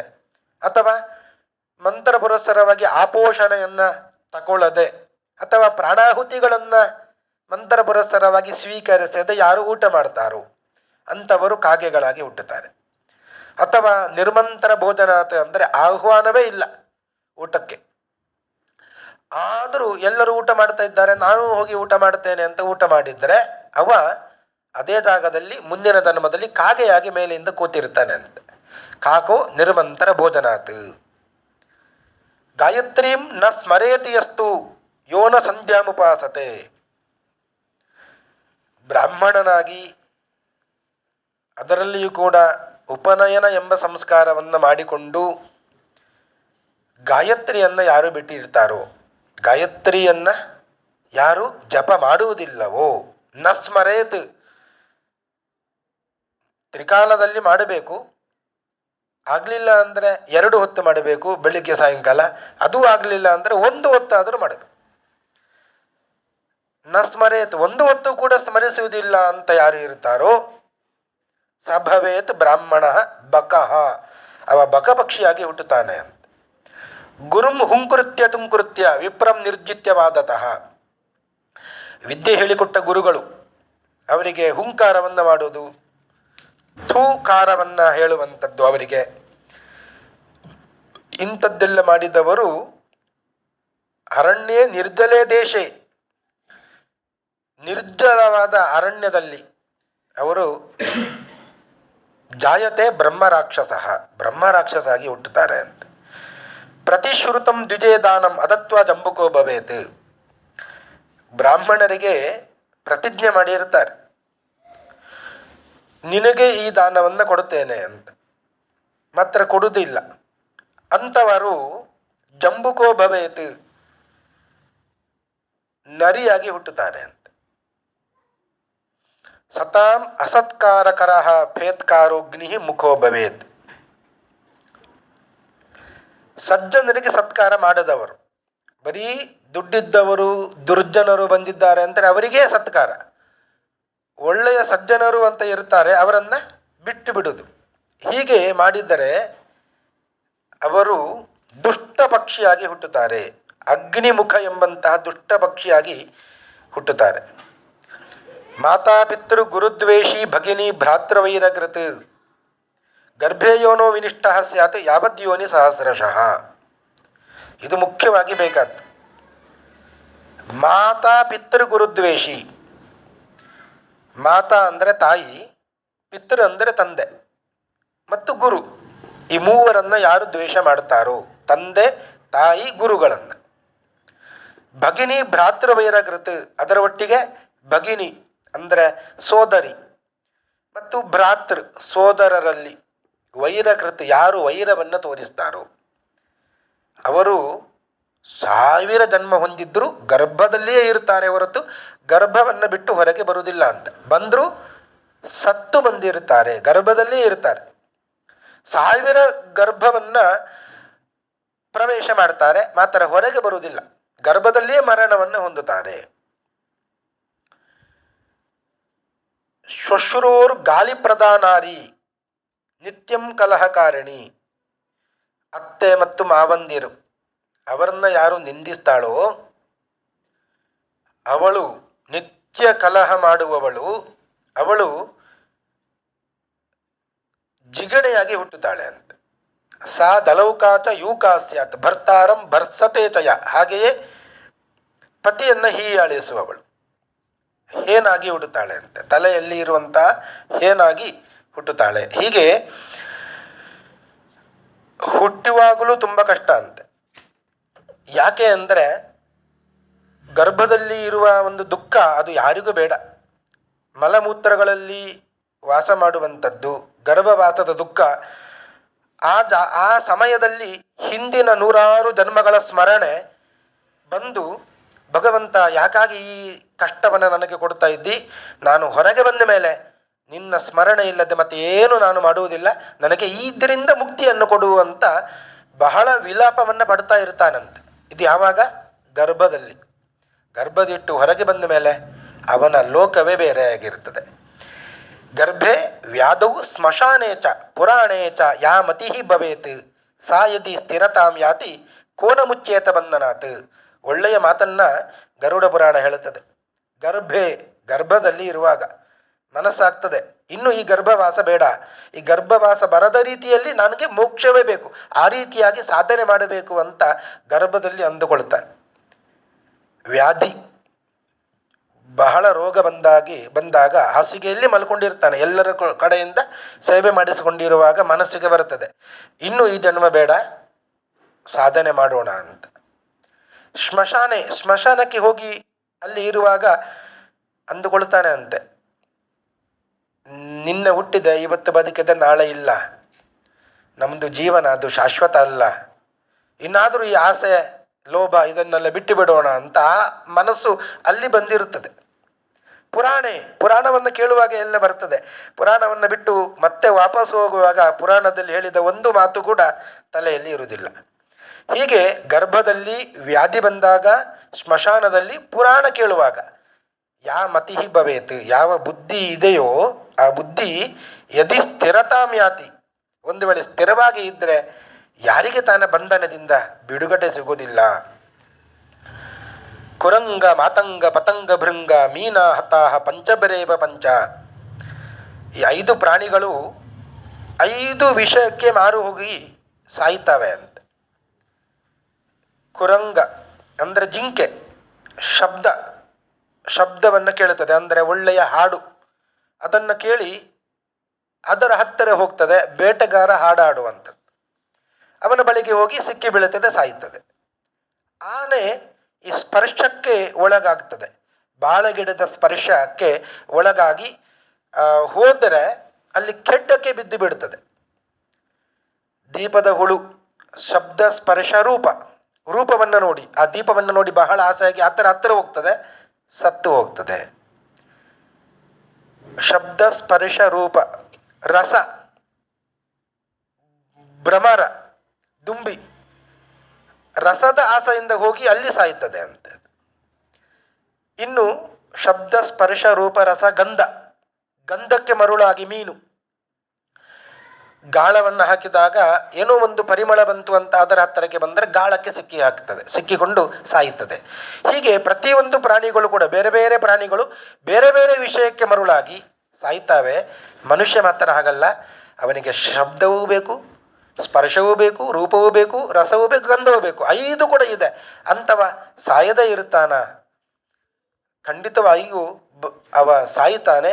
ಆದರೆ ಸಾಯುವ ಮುಂಚಿತವಾಗಿ ಈ ವೈತರಣಿ ನರಕದಲ್ಲಿ ಬೀಳದ ರೀತಿಯಲ್ಲಿ ಅವ ಸಾಧನೆ ಮಾಡಬೇಕು. ಜಾತಿ ಶತೇಶು ಲಭತೆ ಭುವಿ ಮಾನುಷತ್ವಂ ತತ್ರಾಪಿ ದುರ್ಲಭತರಂ ಖಲು ಭೋ ದ್ವಿಜತ್ತಂ. 100 ಜಾತಿಗಳಲ್ಲಿ ಈ ಮನುಷ್ಯ ಜನ್ಮವನ್ನು ಪಡಿಬೇಕು ಅಂದರೆ ಬಹಳ ಕಷ್ಟಪಟ್ಟು ಪಡಿಬೇಕು. ಅದರಲ್ಲಿ ಕೂಡ ತತ್ರಾಪಿ ದುರ್ಲಭತರಂ ಖಲು ಭೋ ದ್ವಿಜತ್ತಂ, ಬ್ರಾಹ್ಮಣನಾಗಿ ಹುಟ್ಟಬೇಕು ಅಂದರೆ ಅದು ಬಹಳ ಕಷ್ಟ.